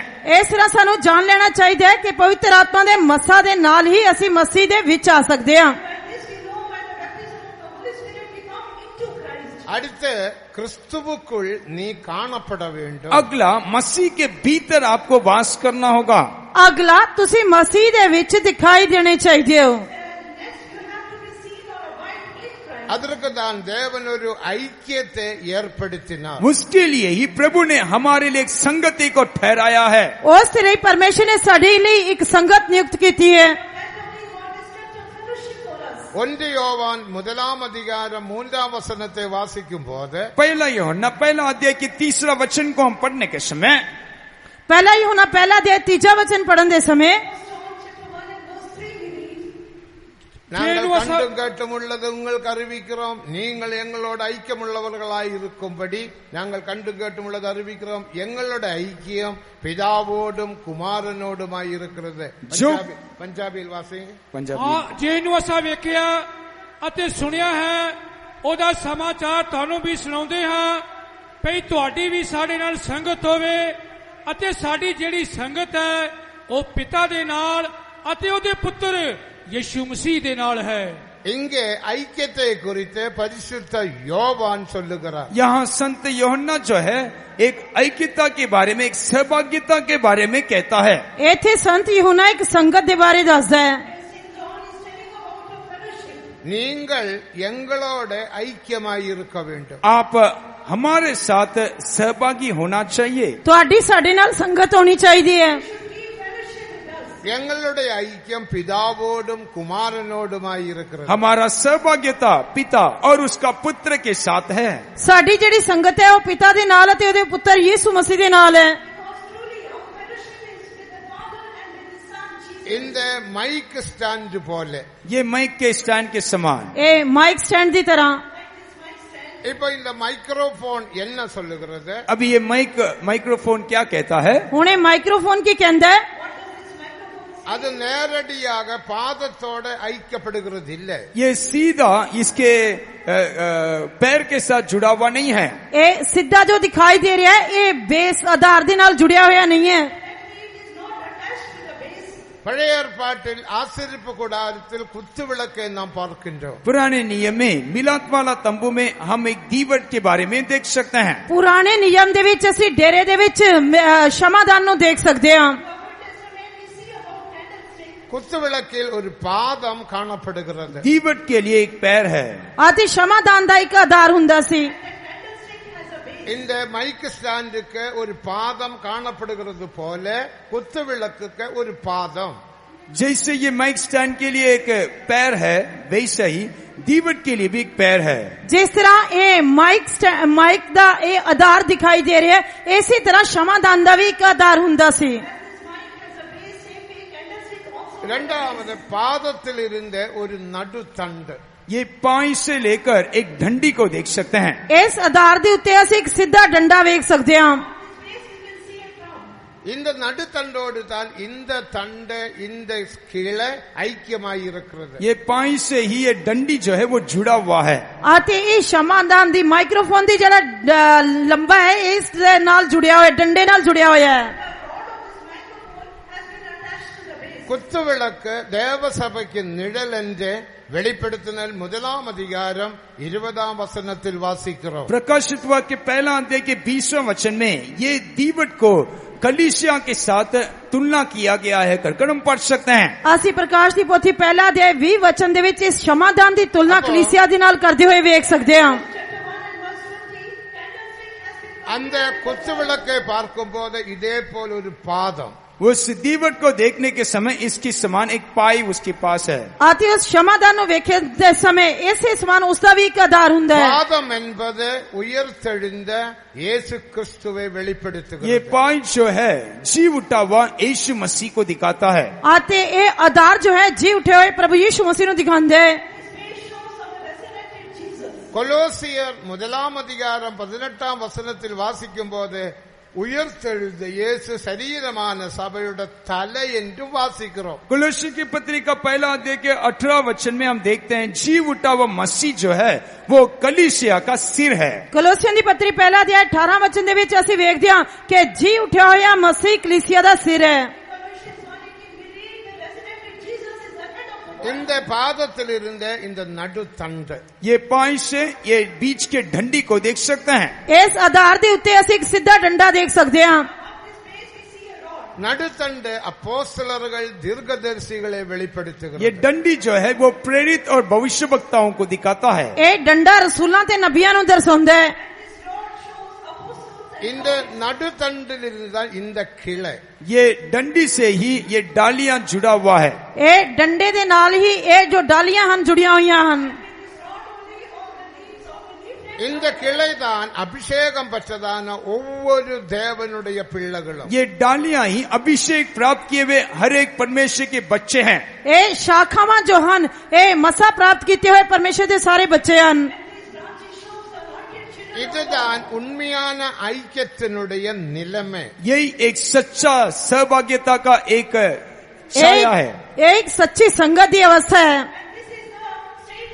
இதுதான் பரிசுத்த யோவான் சொல்லுகிறார்। इसके बारे में संत यूहन्ना कहने के समय इसके बारे पवित्र संत यूहन्ना कहने समय 1 யோவான் 1 அதிகாரம் 3 வசனத்தின்படி, पहला यूहन्ना पहला अध्याय के 3 वचन के अनुसार, पहला यूहन्ना पहला अध्याय 3 वचन के अनुसार யோவான் ஒரு நடுத்தண்டை போல காணப்படுகிறார்। ये यूहन्ना जो है वो बीच के डंडी के समान दिखाई देता है। यूहन्ना रसूल इस विचकारले डंडे की तरह दिखाई दे रहा है। இப்போ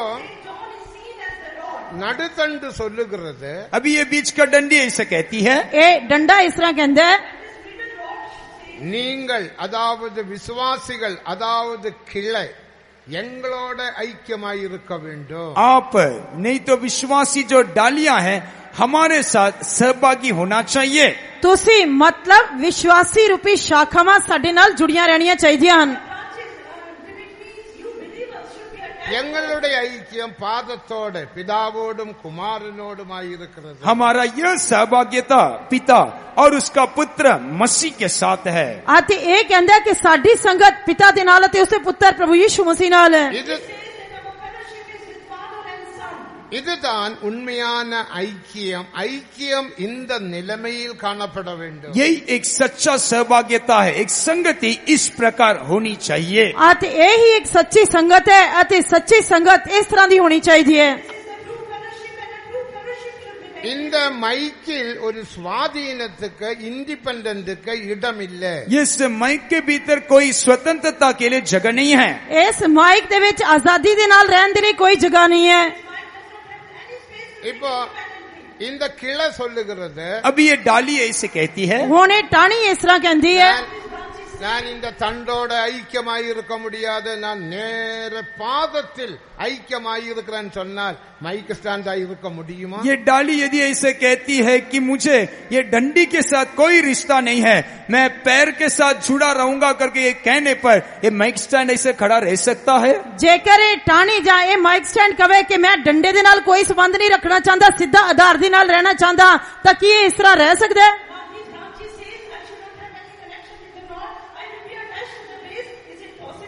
ஆனபடினால தான் சரீரமான சபையில் इंडिपेंडेंट स्वाधीनत इदम इसीलिए जो शरीर रूपी कलीसिया है उसके लिए कोई स्वतंत्रता या आजादी नहीं है। ऐसी तरह देह रूपी कलीसिया दे लिए आजादी दे नाल रहन दे लिए कोई जगह नहीं है। നാം എല്ലാവരും ഐക്യത്തുക്കുൾ കാണപ്പെട வேண்டும். हम हर एक लोग एकता के साथ संगति में रहना चाहिए. ਅਸੀਂ ਸਭ ਦੇ ਨਾਲ ਮੇਲ ਮਿਲਾਪ ਦੇ ਵਿੱਚ ਦਿਖਾਈ ਦੇਣੇ ਚਾਹੀਦੇ ਹਾਂ. ஐக்கியம் என்று சொல்லும் போது जब हम एकता कर कहने के समय ਜਦ ਅਸੀਂ ਏਕਤਾ ਦੇ ਬਾਰੇ ਕਹਿੰਦੇ ਹਾਂ, உபதேசத்தில் ஐக்கியமாய் இருக்க வேண்டும். उपदेश में हमें एक रहना होगा. ਅਸੀਂ ਤਾਲੀਮ ਦੇ ਵਿੱਚ ਏਕਤਾ ਰੱਖਣੀ ਚਾਹੀਦੀ ਹਾਂ. அபிஷேகத்தில் ஐக்கியமாய் இருக்க வேண்டும். अभिषेक में हमें एक होकर रहना होगा. ਮਸਾ ਦੇ ਵਿੱਚ ਏਕਤਾ ਹੋਣੀ ਚਾਹੀਦੀ ਹੈ. தேவனோடு ஐக்கியமாய் இருக்க வேண்டும். परमेश्वर के साथ हमें एक होकर रहना है. ਪਰਮੇਸ਼ਰ ਦੇ ਨਾਲ ਅਸੀਂ ਏਕਤਾ ਵਿੱਚ ਰਹਿਣੇ ਚਾਹੀਦੇ ਹਾਂ. இவ்விதமாக தெய்வீகமான காரியங்களில் ஐக்கியமாய் இருக்க வேண்டும். ऐसे ईश्वरीय बातों में हमें एक होकर रहना होगा. ਇਸ ਤਰ੍ਹਾਂ ਇਲਾਹੀ ਗੱਲਾਂ ਦੇ ਲਈ ਅਸੀਂ ਇੱਕ ਹੋ ਕੇ ਰਹਿਣੇ ਚਾਹੀਦੇ ਹਾਂ. इंडिपेंडेंटக்கு இடம் இல்லை. कोई स्वतंत्रता के लिए, आजादी के लिए जगह नहीं. आजादी दे रही कोई जगह नहीं है. அதுதான் கிறிஸ்துவுக்குள் இருக்க வேண்டும் என்று சொல்லுவதனுடைய அர்த்தம். वही मसीह के भीतर रहने के लिए कहा जाने वाला एक अर्थ है. मसीह विच रहन दा यही अर्थ है. நாம் தேவனையும் பரிசுத்தவான்களையும் பரிசுத்த உபதேசத்தையும் தெய்வீக பிரமாணத்தையும் சபையின் பிரமாணத்தையும் मनपूर्वமாக நேசிக்க வேண்டும். मैं परमेश्वर को, उसके संतों को, उसके व्यवस्थाओं को और उसके नियमों को पूरे हृदय और मन के साथ मैं पालन करूंगा. इस करके मैं परमेश्वर दी उसकी तालीम दी उसके संतां दी अते उसके संगत दे विच पूरे दिल दे नाल आज्ञाकारी करांगा.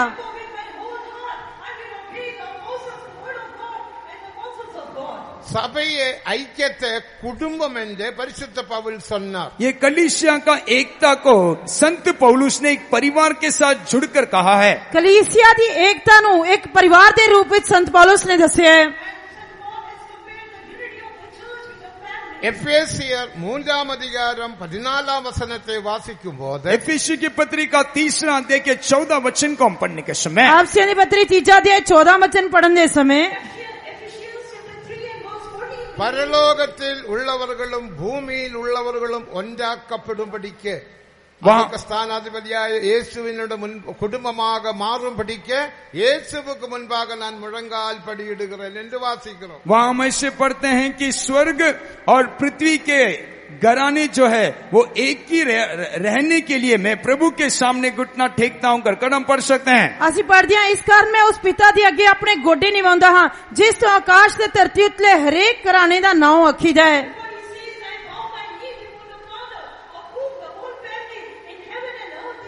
பரலோகத்திலே குடும்பம், பூமியிலே குடும்பம். स्वर्ग में एक परिवार, पृथ्वी में एक परिवार. स्वर्ग ਦੇ ਵਿੱਚ ਇੱਕ ਪਰਿਵਾਰ, ਧਰਤੀ ਉੱਤਲਾ ਇੱਕ ਪਰਿਵਾਰ. பரலோகத்திலே குடும்பம் பிதா குமாரன் பரிசுத்தாவியானவர். ये स्वर्ग का परिवार वही पिता, पुत्र और पवित्र आत्मा को दिखाता है. स्वर्गीय परिवार पिता, पुत्र, पवित्र आत्मा नु दर्शाਉਂਦਾ है. குடும்பம் என்று சொல்லும் போதே பிரிக்க முடியாது. एक परिवार कर कहने के समय उसको हम अलग नहीं कर सकते हैं. घराना कहन तो पावे है कि ਅਸੀਂ ਉਹਨਾਂ ਨੂੰ ਅਲੱਗ-ਅਲੱਗ ਨਹੀਂ ਕਰ ਸਕਦੇ. அதனால தான் பூமியிலே குடும்பம் என்பது தேவனுடைய பரிசுத்தமாக்கப்பட்ட மகிமையுள்ள சபை.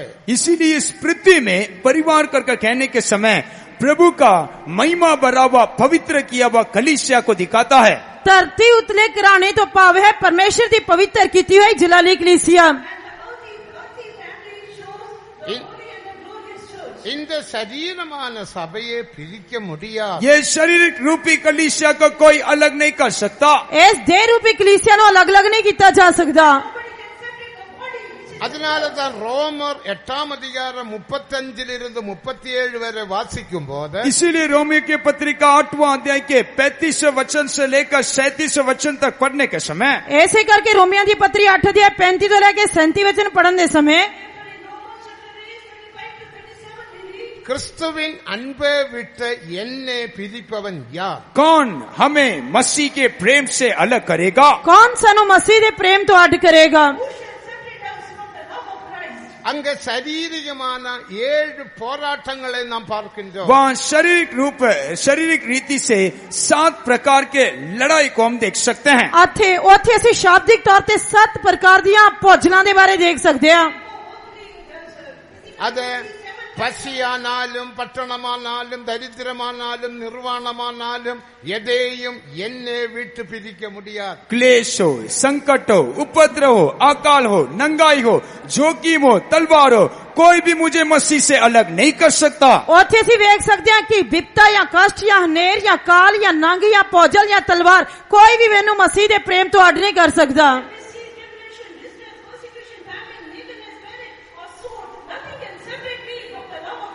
உண்மையான ஐக்கியத்துக்குள்ள நீ ஐக்கியமாயிருந்தால், यदि एक सच्चा संगति के भीतर आप एक मन के साथ रहने पर, ਜੇਕਰ ਤੁਸੀਂ ਸੱਚੀ ਸੰਗਤ ਦੇ ਵਿੱਚ ਮੇਲ ਮਿਲਾਪ ਦੇ ਨਾਲ ਰਹਿੰਦੇ ਹੋ, உன்னுடைய வாழ்க்கையில் பலவிதமான போராட்டங்கள், கஷ்டங்கள், தொல்லைகள், துன்பங்கள், துயரங்கள் வரக்கூடும். आपके जीवन में कई कष्ट, उपद्रव, नष्ट, नुकसान आ सकता है. ਤੁਹਾਡੇ ਜੀਵਨ ਦੇ ਵਿੱਚ ਵਿਪਤਾ ਕਸ਼ਟ ਹਨੇਰ ਕਾਲ ਜਾਂ ਨੰਗ ਤਲਵਾਰ ਆ ਸਕਦੀ ਹੈ. அது ஒருவேளை பசியாயிருக்கலாம், वो उस कारण वो भूख होकर रह सकता है. मतलब ਤੁਸੀਂ ਭੁੱਖੇ ਰਹਿ ਸਕਦੇ ਹੋ, அது உபத்திரவமாயிருக்கலாம், वो एक क्लेश होकर भी रह सकता होगा. ਉਹ ਇੱਕ ਕਲੇਸ਼ ਦੀ ਤਰ੍ਹਾਂ ਹੋ ਸਕਦਾ ਹੈ. அது எதா இருந்தாலும் உன்னை பிரிக்க முடியாது. वो जो क्यों ना हो आपको अलग नहीं कर पाएगा. ਪਰ ਜੋ ਮਰਜ਼ੀ ਹੋਵੇ ਤੁਹਾਨੂੰ ਅੱਡ ਨਹੀਂ ਕੀਤਾ ਜਾ ਸਕਦਾ. இந்த மைக் ஸ்டாண்டை நாம் பிரிக்கலாம். ये माइक स्टैंड को हम अलग अलग कर सकते हैं. ਇਸ ਮਾਈਕ ਸਟੈਂਡ ਨੂੰ ਅਸੀਂ ਅਲੱਗ-ਅਲੱਗ ਕਰ ਸਕਦੇ ਹਾਂ. காரணம் இது ஸ்க்ரூ டைப், क्योंकि ये स्क्रू के द्वारा जोड़ा गया है. ਕਿਉਂਕਿ ਇਹ ਪੇਚਾਂ ਦੇ ਨਾਲ ਜੋੜਿਆ ਗਿਆ ਹੈ. ஆனால் இது வெல்ட் செய்தால் பிரிக்க முடியாது. लेकिन इसको वेल्ड करने पर कोई उसको अलग नहीं कर पाएगा. ਪਰ ਜੇਕਰ ਇਸੇ ਵੈਲਡਿੰਗ ਕੀਤੀ ਹੋਏਗੀ ਤਾਂ ਇਸ ਨੂੰ ਅਲੱਗ ਨਹੀਂ ਕੀਤਾ ਜਾ ਸਕਦਾ. ரெண்டு பொருளை வெல்ட் செய்து ஒன்றாக்கினது போல நீயும் தேவனும் வெல்ட் செய்து ஒன்றாக்கப்பட வேண்டும். जैसे 2 वस्तु को वेल्ड कर कर एक होकर बना देते हैं, वैसे ही आप और परमेश्वर दोनों जोड़ा जाना चाहिए. ਜਿਸ ਤਰ੍ਹਾਂ ਦੋ ਚੀਜ਼ਾਂ ਨੂੰ ਅਸੀਂ ਵੈਲਡ ਕਰਕੇ ਇੱਕ ਕਰ ਦਿੰਦੇ ਹਾਂ, ਇਸੇ ਤਰ੍ਹਾਂ ਤੁਸੀਂ ਅਤੇ ਪਰਮੇਸ਼ਰ ਵੈਲਡ ਕਰਕੇ ਇੱਕ ਕੀਤੇ ਜਾਣੇ ਚਾਹੀਦੇ ਹੋ.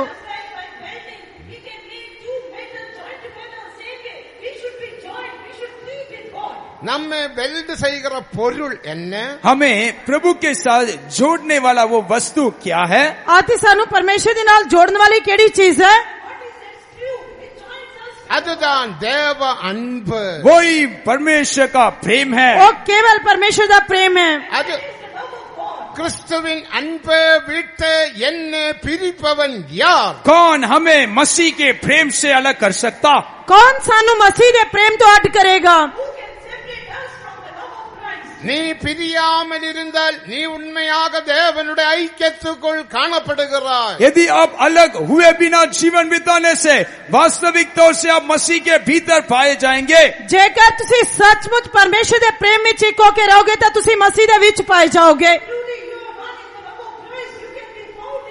அதே போல உன்னுடைய மனதிலும் 10 விதமான போராட்டங்கள் வரலாம். आपके मन में भी 10 प्रकार के लड़ाई आ सकती है. ਇਸ ਤਰ੍ਹਾਂ ਤੁਹਾਡੇ ਮਨ ਦੇ ਵਿੱਚ 10 ਤਰ੍ਹਾਂ ਦੀਆਂ ਜਦੋਜਹਿਦ ਆ ਸਕਦੀਆਂ ਹਨ.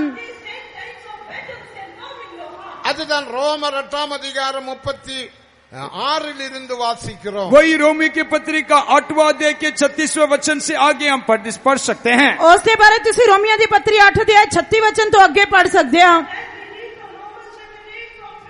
பலவிதமான எண்ணங்கள், பலவிதமான சிந்தனைகள், பலவிதமான அறிவு, பலவிதமான யோசனைகள் எல்லாம் உன்னை மனதில் வந்து உன்னை அலக்கழிக்கலாம். कई प्रकार का विचार, कल्पनाएं, योजना आपके मन में आकर आपके भीतर एक गड़बड़ी को उत्पन्न कर सकता है. ਕਈ ਪ੍ਰਕਾਰ ਦਾ ਗਿਆਨ, ਸੋਚ, ਖਿਆਲ, ਕਲਪਨਾਵਾਂ ਇਹ ਸਭ ਕੁਝ ਤੁਹਾਨੂੰ ਆ ਕੇ ਗੜਬੜ ਕਰ ਸਕਦੀਆਂ ਹਨ.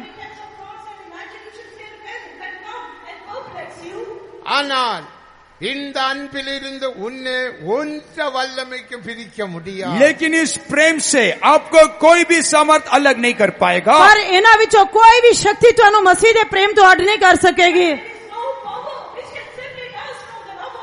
ஐக்கியத்தில் உறுதியாயிருக்க வேண்டும். इस ऐक्यता में हमें दृढ़ता के साथ रहना है. ਸਾਨੂੰ ਇਸ ਏਕਤਾ ਦੇ ਵਿੱਚ ਦ੍ਰਿੜਤਾ ਨਾਲ ਰਹਿਣਾ ਚਾਹੀਦਾ ਹੈ.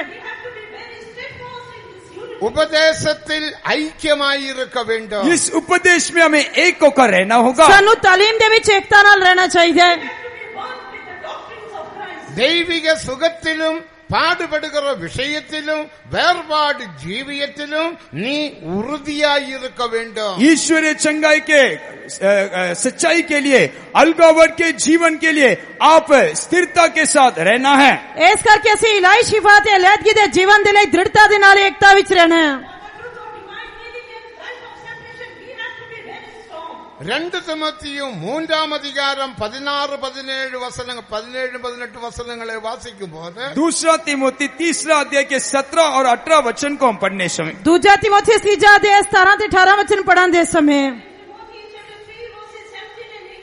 உபதேசத்தினால் தேவன் உன்னை பூர்ணப்படுத்துவார். 16 और 17 में देख सकते हैं उपदेश के द्वारा प्रभु हमें सिद्ध बनाता है. ਇਸ ਕਰਕੇ ਤਾਲੀਮ ਦੇ ਦੁਆਰਾ ਪਰਮੇਸ਼ਰ ਸਾਨੂੰ ਸਿੱਧ ਕਰਦਾ ਹੈ. 16ஆம் வசனத்தில் என்ன வாசிக்கிறோம்? 16 वचन में हम क्या पढ़ते हैं? 16 वचन ਵਿੱਚ ਅਸੀਂ ਕੀ पढ़ते हैं?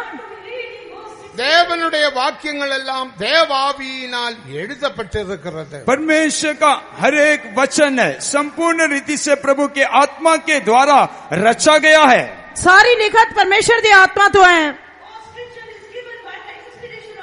தேவனுடைய மனுஷனாகிய நீ தேறினவனாக மாறுபடிக்கும் நீதியை நடப்பிக்கும்படிக்கும் இந்த வசனத்தை உபதேசத்துக்காகவும் கடிந்து கொள்வதற்காகவும் நீதியை நடப்பிக்கிறதுக்காகவும் கண்டிப்புக்காகவும் பிரயோஜனம் உள்ளது என்று நாம் வாசிக்கிறோம். वहां हम ऐसे पढ़ सकते हैं कि ये परमेश्वर का वचन जो है उपदेश के लिए, समझाने के लिए, सुधारने के लिए, धार्मिकता के शिक्षा के लिए लाभदायक होकर रहता है.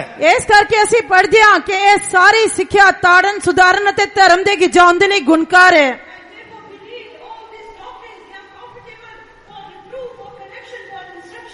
தேவ ஜனமே உபதேசமிராவிட்டால் நாம் பூர்ணப்பட முடியாது. प्रभु के लोगों, उपदेश के बिना हम सिद्धता को हासिल नहीं कर पाएंगे. ਇਸ ਕਰਕੇ ਪਰਮੇਸ਼ਰ ਦੇ ਪਿਆਰੇ ਲੋਕੋ, ਤਾਲੀਮ ਤੋਂ ਬਿਨਾ ਅਸੀਂ ਸਿੱਧ नहीं हो सकते. ஆனபடினால தான் யோவான் 15ஆம் அதிகாரம் 2ஆம் வசனத்தை வாசிக்கும் போது इसीलिए यूहन्ना सुसमाचार 15 अध्याय के दूसरा वचन को हम पढ़ने के समय ऐसे करके यूहन्ना दी इंजील 15 अध्याय दूसरा वचन पढ़ने समय இப்போது கேட்ட உபதேசத்தினால் நீங்கள் சுத்தமானீர்கள். इस उपदेश जो अब आपने सुना है उसके द्वारा आप पवित्र ठहराए गए. तुसी ता उस वचन करके जो मैं तुहानू किया साफ हो चुके हो. ஆனபடினால் உபதேசத்தில் நாம் ஐக்கியமாக காணப்பட வேண்டும். इसलिए उपदेश में हमें एक होकर रहना होगा. ऐस करके तालीम दे विच असी एकता नाल दिखाई देने चाहिए. இந்த உபதேசத்தை நாம் நேசிக்க வேண்டும். इस उपदेश को हमें प्रेम करना होगा. इस तालीम नु असी प्यार करने चाहिए. அதனால்தான் ஆங்கிலத்தில் ஃபேமிலி என்ற குடும்பத்துக்கு ஃபேமிலி FAMILY என்று நாம் சொல்லுகிறோம். इसीलिए हम अंग्रेजी में परिवार को फैमिली कर कहते हैं. ऐसे करके अंग्रेजी दे विच परिवार नु FAMILY के फैमिली कहते हैं. என்ன FAMILY என்ன? ये परिवार फैमिली FAMILY उसका मतलब क्या है? FAMILY ये फैमिली की है. Father and mother I love you. पिता और माता मैं तुझसे प्रेम करता हूँ. पिता अते माता मैं तुहानू प्यार करदा हां. Father and mother I love you. ILY I love you. पिता और माता मैं तुझसे प्रेम करता हूँ. पिता अते माता ILY मैं तुहानू प्यार करदा हां. पिता என்று சொன்னால் பரலோக பிதா. ये पिता कर कहने के समय स्वर्गीय पिता को दिखाता है. पिता कहन तो पाव स्वर्गीय पिता. அப்ப மாதா என்று சொல்லும்போது பரலோக மாதா. அதுதான் கலாத்தியர் 4 அதிகாரம் 26 வசனம். ये माता करके कहने के समय वही स्वर्गीय माता है जो गलाती के पत्री का 4 अध्याय के 22 वचन में हम पढ़ सकते हैं. माता कहन तो पात स्वर्गीय माता गलातिया दी पत्री 4 अध्याय 14 वचन में पढ़ सकते हैं. பரலோகத்திலுள்ள புதிய எருசலேமே அவளே நமக்கு தாய். ये स्वर्ग में जो यरूशलेम है वही हम सबकी माता है. इस करके स्वर्गीय यरूशलेम साडी सबदी माता है. புதிய எருசலேம் அதுவே நமக்கு தாய். नया यरूशलेम वही हमारा माता है. नवा यरूशलेम साडी माता है. நமது சபையே நமக்கு தாய். ये कलीसिया हमारी माता है. एक कलीसिया साडी माता है. நீங்கள் சபையை நேசிப்பீர்களானால், சபையில பிரமாணத்தை நேசிப்பீர்களானால், சபையின் உபதேசத்தை நேசிப்பீர்களானால் எந்த வல்லமைக்கும் உன்னை பிரிக்க முடியாது. यदि आप कलीसिया को प्रेम करने से, उसके उपदेशों को, उसके व्यवस्थाओं को प्रेम करने पर कोई भी सामर्थ आपको अलग नहीं कर पाएगा. जेकर तुसी कलीसिया नु तालीम नु असे नियमां नु प्यार कर दियो ता कोई भी चीज तुहानू उस तो अड नहीं कर सकती. சபையை நேசிக்கிறவங்க கரங்களை உயர்த்தி ஒரு 3 அல்லேலூயா சொல்லுங்கள். कलीसिया को प्रेम करने वाले हाथ उठाकर 3 हालेलुया बोलिए. कलीसिया नु प्रेम करने वाले हाथ खड़े करके 3 हालेलुया कहेंगे. Hallelujah hallelujah hallelujah. கடைசி காலம், अंतिम समय है. நீ கிறிஸ்துவுக்குள் இருக்க வேண்டும். आपको मसीह के भीतर रहना होगा. तुहानू मसीह दे विच कायम रहना चाहिए.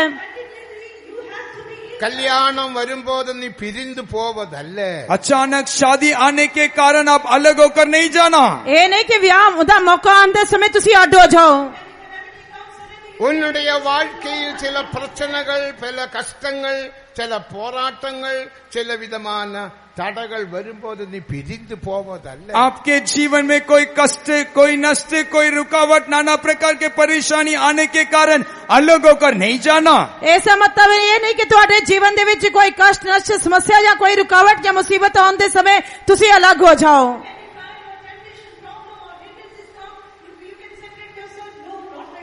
நமது உபதேசத்தில் முக்கியமான அநேக உபதேசத்தில் ஒரு உபதேசம்தான் 2 கொரிந்தியர் 5 அதிகாரம் 18 வசனத்திலே மெல்கிசதேக்கின் முறைமையின்படி ஒப்புரவாகுதலின் ஊழியம். हमारे कई उपदेश में एक मुख्य उपदेश है. 2 कोरिन्थी 5 अध्याय के 18 वचन में मेलकिसदेक के क्रम के अनुसार मेल मिलाप का एक सेवा है. दूजा कुरिन्थिया 5 अध्याय 18 वचन के अनुसार साडे बहुत सारे उपदेश हैं. उन्हां उपदेशां दे विचों एक महत्वपूर्ण उपदेश यह है कि मेल मिलाप मलकीसिदक दी रीति के अनुसार मेल मिलाप दी सेवकाई जो दी गई है.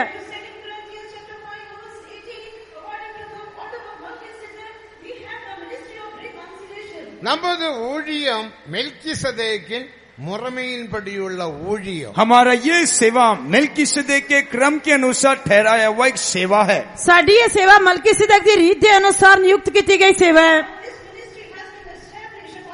மெல்கிசதேக் என்பவர் திருத்துவத்தில் 3ஆம் தெய்வம். मेलकिसदेक करके कहने के समय तृत्व परमेश्वर में तीसरा व्यक्तित्व है. मलकीसिदक कहन तो पाव तसलीस परमेश्वर दे विचों तीजा व्यक्तित्व. நமது தெய்வம் திருத்துவ தெய்வம். हमारा परमेश्वर तृत्व परमेश्वर है. साडा परमेश्वर तसलीस परमेश्वर है. 3 தெய்வங்கள் அல்ல. हमारे लिए कोई 3 देवता नहीं. साडे 3 परमेश्वर नहीं आना. 3 ஆளத்துவம். 3 व्यक्तित्व. 3 व्यक्तित्व हन. 3 தெய்வம் அல்ல, 3 ஆளத்துவம். 3 परमेश्वर नहीं बल्कि 3 व्यक्तित्व है. 3 परमेश्वर नहीं 3 व्यक्तित्व हन. இந்த மைக்கை எடுத்துக்கொள்ளுங்க. अभी एक माइक को ले लीजिएगा. मान लो हुणे माइक नु ले लो. இது மைக்குக்கு மைக் என்று நாம் சொல்லுவோம், மைக்குகள் என்று சொல்வதில்லை. ये माइक को देखकर कई माइक है कर हम नहीं कहते हैं. इस माइक नु देख के ऐसे ये नहीं कहोगे कि कई माइक. காரணம் இதுக்கு 3 ஆளத்துவம் உண்டு. अभी इसके लिए एक 3 प्रकार के काम है, व्यक्तित्व है. ਇਸੇ ਤਰ੍ਹਾਂ ਇਸ ਮਾਈਕ ਦੇ ਵੀ ਤਿੰਨ ਵਿਅਕਤੀਤਵ ਹਨ। മൈക്രോഫോൺ ഒരാളത്വം. ये माइक्रोफोन जो है वो एक व्यक्तित्व है। माइक्रोफोन एक व्यक्तित्व है। രണ്ടാമത് ആംപ്ലിഫയർ അതൊരു ആളത്വം. दूसरा एम्पलीफायर है, वो एक काम करने वाला एक व्यक्तित्व है। आते दूजा एम्पलीफायर जो आवाज ਨੂੰ ਵਧਾਉਣ ਵਾਲਾ है। മൂന്നാമത് സ്പീക്കർ അതൊരു ആളത്വം. और तीसरा आप स्पीकर जो आवाज सुनते हैं वो स्पीकर एक व्यक्तित्व है। അപ്പോ तीजा स्पीकर एक व्यक्तित्व है। മൈക്രോഫോൺ, ആംപ്ലിഫയർ, സ്പീക്കർ എന്ന് சொல்லி മൂന്ന് മൈക്കുകൾ എന്ന് சொல்லுவீங்களா?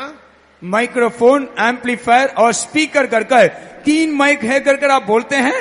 एक माइक्रोफोन, एम्पलीफायर ਅਤੇ ਸਾਊਂਡ ਬਾਕਸ ਨੂੰ ਲੈ ਕੇ ਕੀ ਤੁਸੀਂ ਤਿੰਨ ਮਾਈਕ ਕਹਿ ਸਕਦੇ ਹੋ? ഒരേ ഒരു മൈക്ക് தான். एक ही माइक है। एक ही माइक है। ഒരുമയിൽ சொல்லுவோம். हम उसको एक वचन में कहेंगे। ਅਸੀਂ ਇੱਕ ਸ਼ਬਦ ਦੇ ਨਾਲ ਕਹਿਣ ਤੋਂ ਭਾਵ മൈക്കുകൾ എന്റെ പന്മയിൽ சொல்வதிല്ല. हम उसको बहुवचन में नहीं कहेंगे। ਅਸੀਂ ਇਸ ਨੂੰ ਬਹੁਵਚਨ ਵਿੱਚ ਨਹੀਂ ਕਹਾਂਗੇ। എന്നാൽ ഒരു മൈക്രോഫോൺ ഉണ്ട്. लेकिन एक माइक उसके लिए है। पर एक माइक्रोफोन है।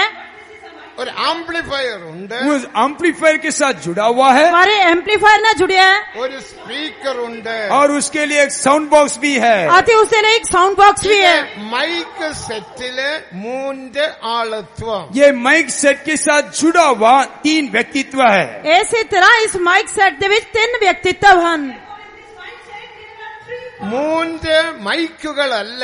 लेकिन तीन माइक नहीं है। ये तीन माइक नहीं है। ഒരേ ഒരു മൈക്ക്. एक ही माइक सेट है। माइक इको ही है। മൈക്കിൽ മൂന്ന് ആളത്വം. लेकिन इस माइक के भीतर तीन प्रकार के काम को देख सकते हैं। पर माइक दे विच तीन व्यक्तित्व हैं, तीन काम हैं। മനുഷ്യൻ എന്ന് சொல்லும்போது ऐसे ही जब मनुष्य को हम लेने के समय इसी तरह जब ਅਸੀਂ इंसान ਨੂੰ ਲੈਂਦੇ ਹਾਂ മനുഷ്യനക്ക് ഒരു ആവിയുണ്ട്. मनुष्य के लिए एक आत्मा है। इंसान के अंदर एक आत्मा है। മനുഷ്യനക്ക് ഒരു ആത്മാവുണ്ട്. मनुष्य के लिए एक प्राण भी है। मनुष्य के अंदर एक जान है। മനുഷ്യനക്ക് ഒരു ശരീരമുണ്ട്. मनुष्य के लिए एक शरीर भी है। इसी तरह इंसान का एक शरीर भी है। அதுதான் முதலாம் தெசலோனிக்கர் 4 அதிகாரம் 23 வசனத்தின் கடைசி பகுதியில் உங்கள் ஆவி ஆத்தும சரீரம் முழுவதும் இயேசு கிறிஸ்து மகிமை வெளிப்படும் போது குற்றமற்றதாக இருக்கும்படி காக்கப்படுவதாக என்று நாம் வாசிக்கிறோம். उसी को हम पहला तेसलोनिका 5वां अध्याय के 23 वचन में हम पढ़ने के समय आपका आत्मा, प्राण और देह प्रभु यीशु मसीह के आने तक पूरे निर्दोष और सुरक्षित रहकर कदम पढ़ सकते हैं। ऐसे करके ਤਾਂ ਅਸੀਂ ਪਹਿਲਾ ਥੈਸਲੋਨੀਕੀਆ 5 ਅਧਿਆਇ 23 ਵਚਨ ਦੇ ਵਿੱਚ ਪੜ੍ਹ ਸਕਦੇ ਹਾਂ ਕਿ ਤੁਹਾਡਾ ਆਤਮਾ ਅਤੇ ਜੀਵ ਅਤੇ ਸਰੀਰ ਸਾਡੇ ਪ੍ਰਭੂ ਯੀਸ਼ੂ ਮਸੀਹ ਦੇ ਆਉਣ ਦੇ ਵੇਲੇ ਦੋਸ਼ ਰਹਿਤ ਸੰਪੂਰਨ ਬਚਿਆ ਰਹੇ।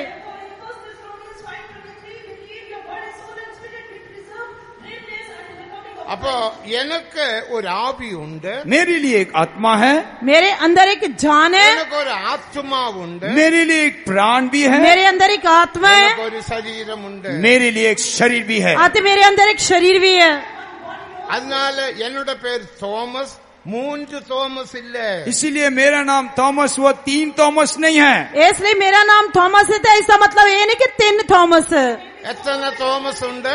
कितना थॉमस है? சொல்லுங்க. कितने थॉमस हैं? बोलिएगा कितने थॉमस है? ஒரே ஒரு தோமஸ். एक ही व्यक्ति है। एक ही थॉमस है। ஆனால் எத்தனை ஆளத்துவம் உண்டு? लेकिन कितना व्यक्तित्व पाया जाता है? पर मेरे अंदर कितने व्यक्तित्व पाए जाते हैं? 3 ஆளத்துவம். 3 व्यक्तित्व। 3 व्यक्तित्व। ஆவி, ஆத்மா, சரீரம். आत्मा, प्राण और शरीर। रूह, जिस्म और जान। இதே போல நமது தெய்வம் त्रित्व தெய்வம். वैसे ही हमारा परमेश्वर तृत्व परमेश्वर है। इसी तरह साडा परमेश्वर तसलीस परमेश्वर है। ஒரே ஒரு தெய்வம் 3 ஆளத்துவம். एक ही परमेश्वर 3 व्यक्तित्व। एक ही परमेश्वर दे 3 व्यक्तित्व हैं। முதலாம் ஆளத்துவம் பிதாவாம் தெய்வம், இரண்டாம் ஆளத்துவம் குமாரனாம் தெய்வம், மூன்றாம் ஆளத்துவம் பரிசுத்த ஆவியாம் தெய்வம். पहला व्यक्तित्व पिता परमेश्वर, दूसरा व्यक्तित्व पुत्र परमेश्वर, तीसरा व्यक्तित्व पवित्र आत्मा परमेश्वर। पहला व्यक्तित्व पिता परमेश्वर, दूसरा व्यक्तित्व पुत्र परमेश्वर, तीसरा व्यक्तित्व पवित्र आत्मा परमेश्वर।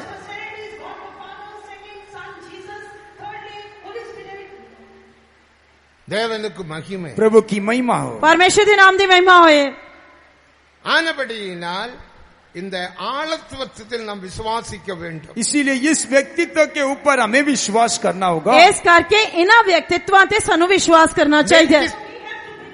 மெல்கிசதேக் என்பவர் மூன்றாம் ஆழத்துவ தெய்வம். मेल्किसदेक करके कहने के समय यह तत्व परमेश्वर का तीसरा व्यक्तित्व है। इस करके ये जो मलकीसिदक है ये परमेश्वर का तीसरा व्यक्तित्व है। மெல்கிசதேக்கின் முறைமையின்படி ஊழியம் தேவன் துவங்கினார். मेल्किसदेक के क्रम के अनुसार सेवा को प्रभु ने आरंभ किया। इस करके परमेश्वर ने मलकीसिदक की रीति अनुसार ये सेवा शुरू की थी। பழைய ஏற்பாட்டில் ஒரு சபையை நாம் பார்க்கின்றோம். पुराने नियम में एक कलीसिया को हम देख सकते हैं। ਅਸੀਂ पुराने नियम ਦੇ ਵਿੱਚ ਵੀ ਇੱਕ ਕਲੀਸਿया ਵੇਖ ਸਕਦੇ ਹਾਂ। அப்போஸ்தல நடபடிகளில் வாசிக்கும் போது அந்த சபையுடைய பெயர் வனாந்தரத்திலே சபை. प्रेरितों के काम में उस कलीसिया के बारे में देखने के समय ऐसे लिखा हुआ है, जंगल में कलीसिया। ਅੱਜ ਰਸੂਲਾਂ ਦੇ ਕਰਤੱਵ ਵਿੱਚ ਵੇਖਣ ਦੇ ਸਮੇਂ ਅਸੀਂ ਪੜ੍ਹ ਸਕਦੇ ਹਾਂ ਉਸ ਦੇ ਬਾਰੇ ਲਿਖਿਆ ਉਜਾੜ ਵਿਚਲੀ ਕਲੀਸਿया। ஆரோனின் முறைமையின்படி அந்த ஊழியம் துவங்கப்பட்டது. आरोन के रीति के अनुसार वो सेवा आरंभ किया गया। ਉਹ सेवा हारून ਦੀ रीति ਦੇ ਅਨੁਸਾਰ ਸ਼ੁਰੂ ਕੀਤੀ ਗਈ। அந்த ஆரோனின் முறைமையின்படியுள்ள ஊழியத்தினால் ஒருவனும் பூர்ணப்படவில்லை என்று எபிரேயர் 7 அதிகாரம் 19 வசனத்தில் வாசிக்கிறோம். इब्रानी की पत्रिका 7वां अध्याय के 19वें वचन में हम देख सकते हैं कि इस आरोन के रीति के अनुसार आरंभ किया हुआ यह सेवा किसी को सिद्धता में नहीं पहुंचाया। इब्रानी ਦੀ ਪੱਤਰੀ 7 ਅਧਿਆਇ 19 ਵਚਨ ਦੇ ਅਨੁਸਾਰ ਅਸੀਂ ਵੇਖ ਸਕਦੇ ਹਾਂ ਕਿ ਹਾरून ਦੀ ਰੀਤੀ ਦੀ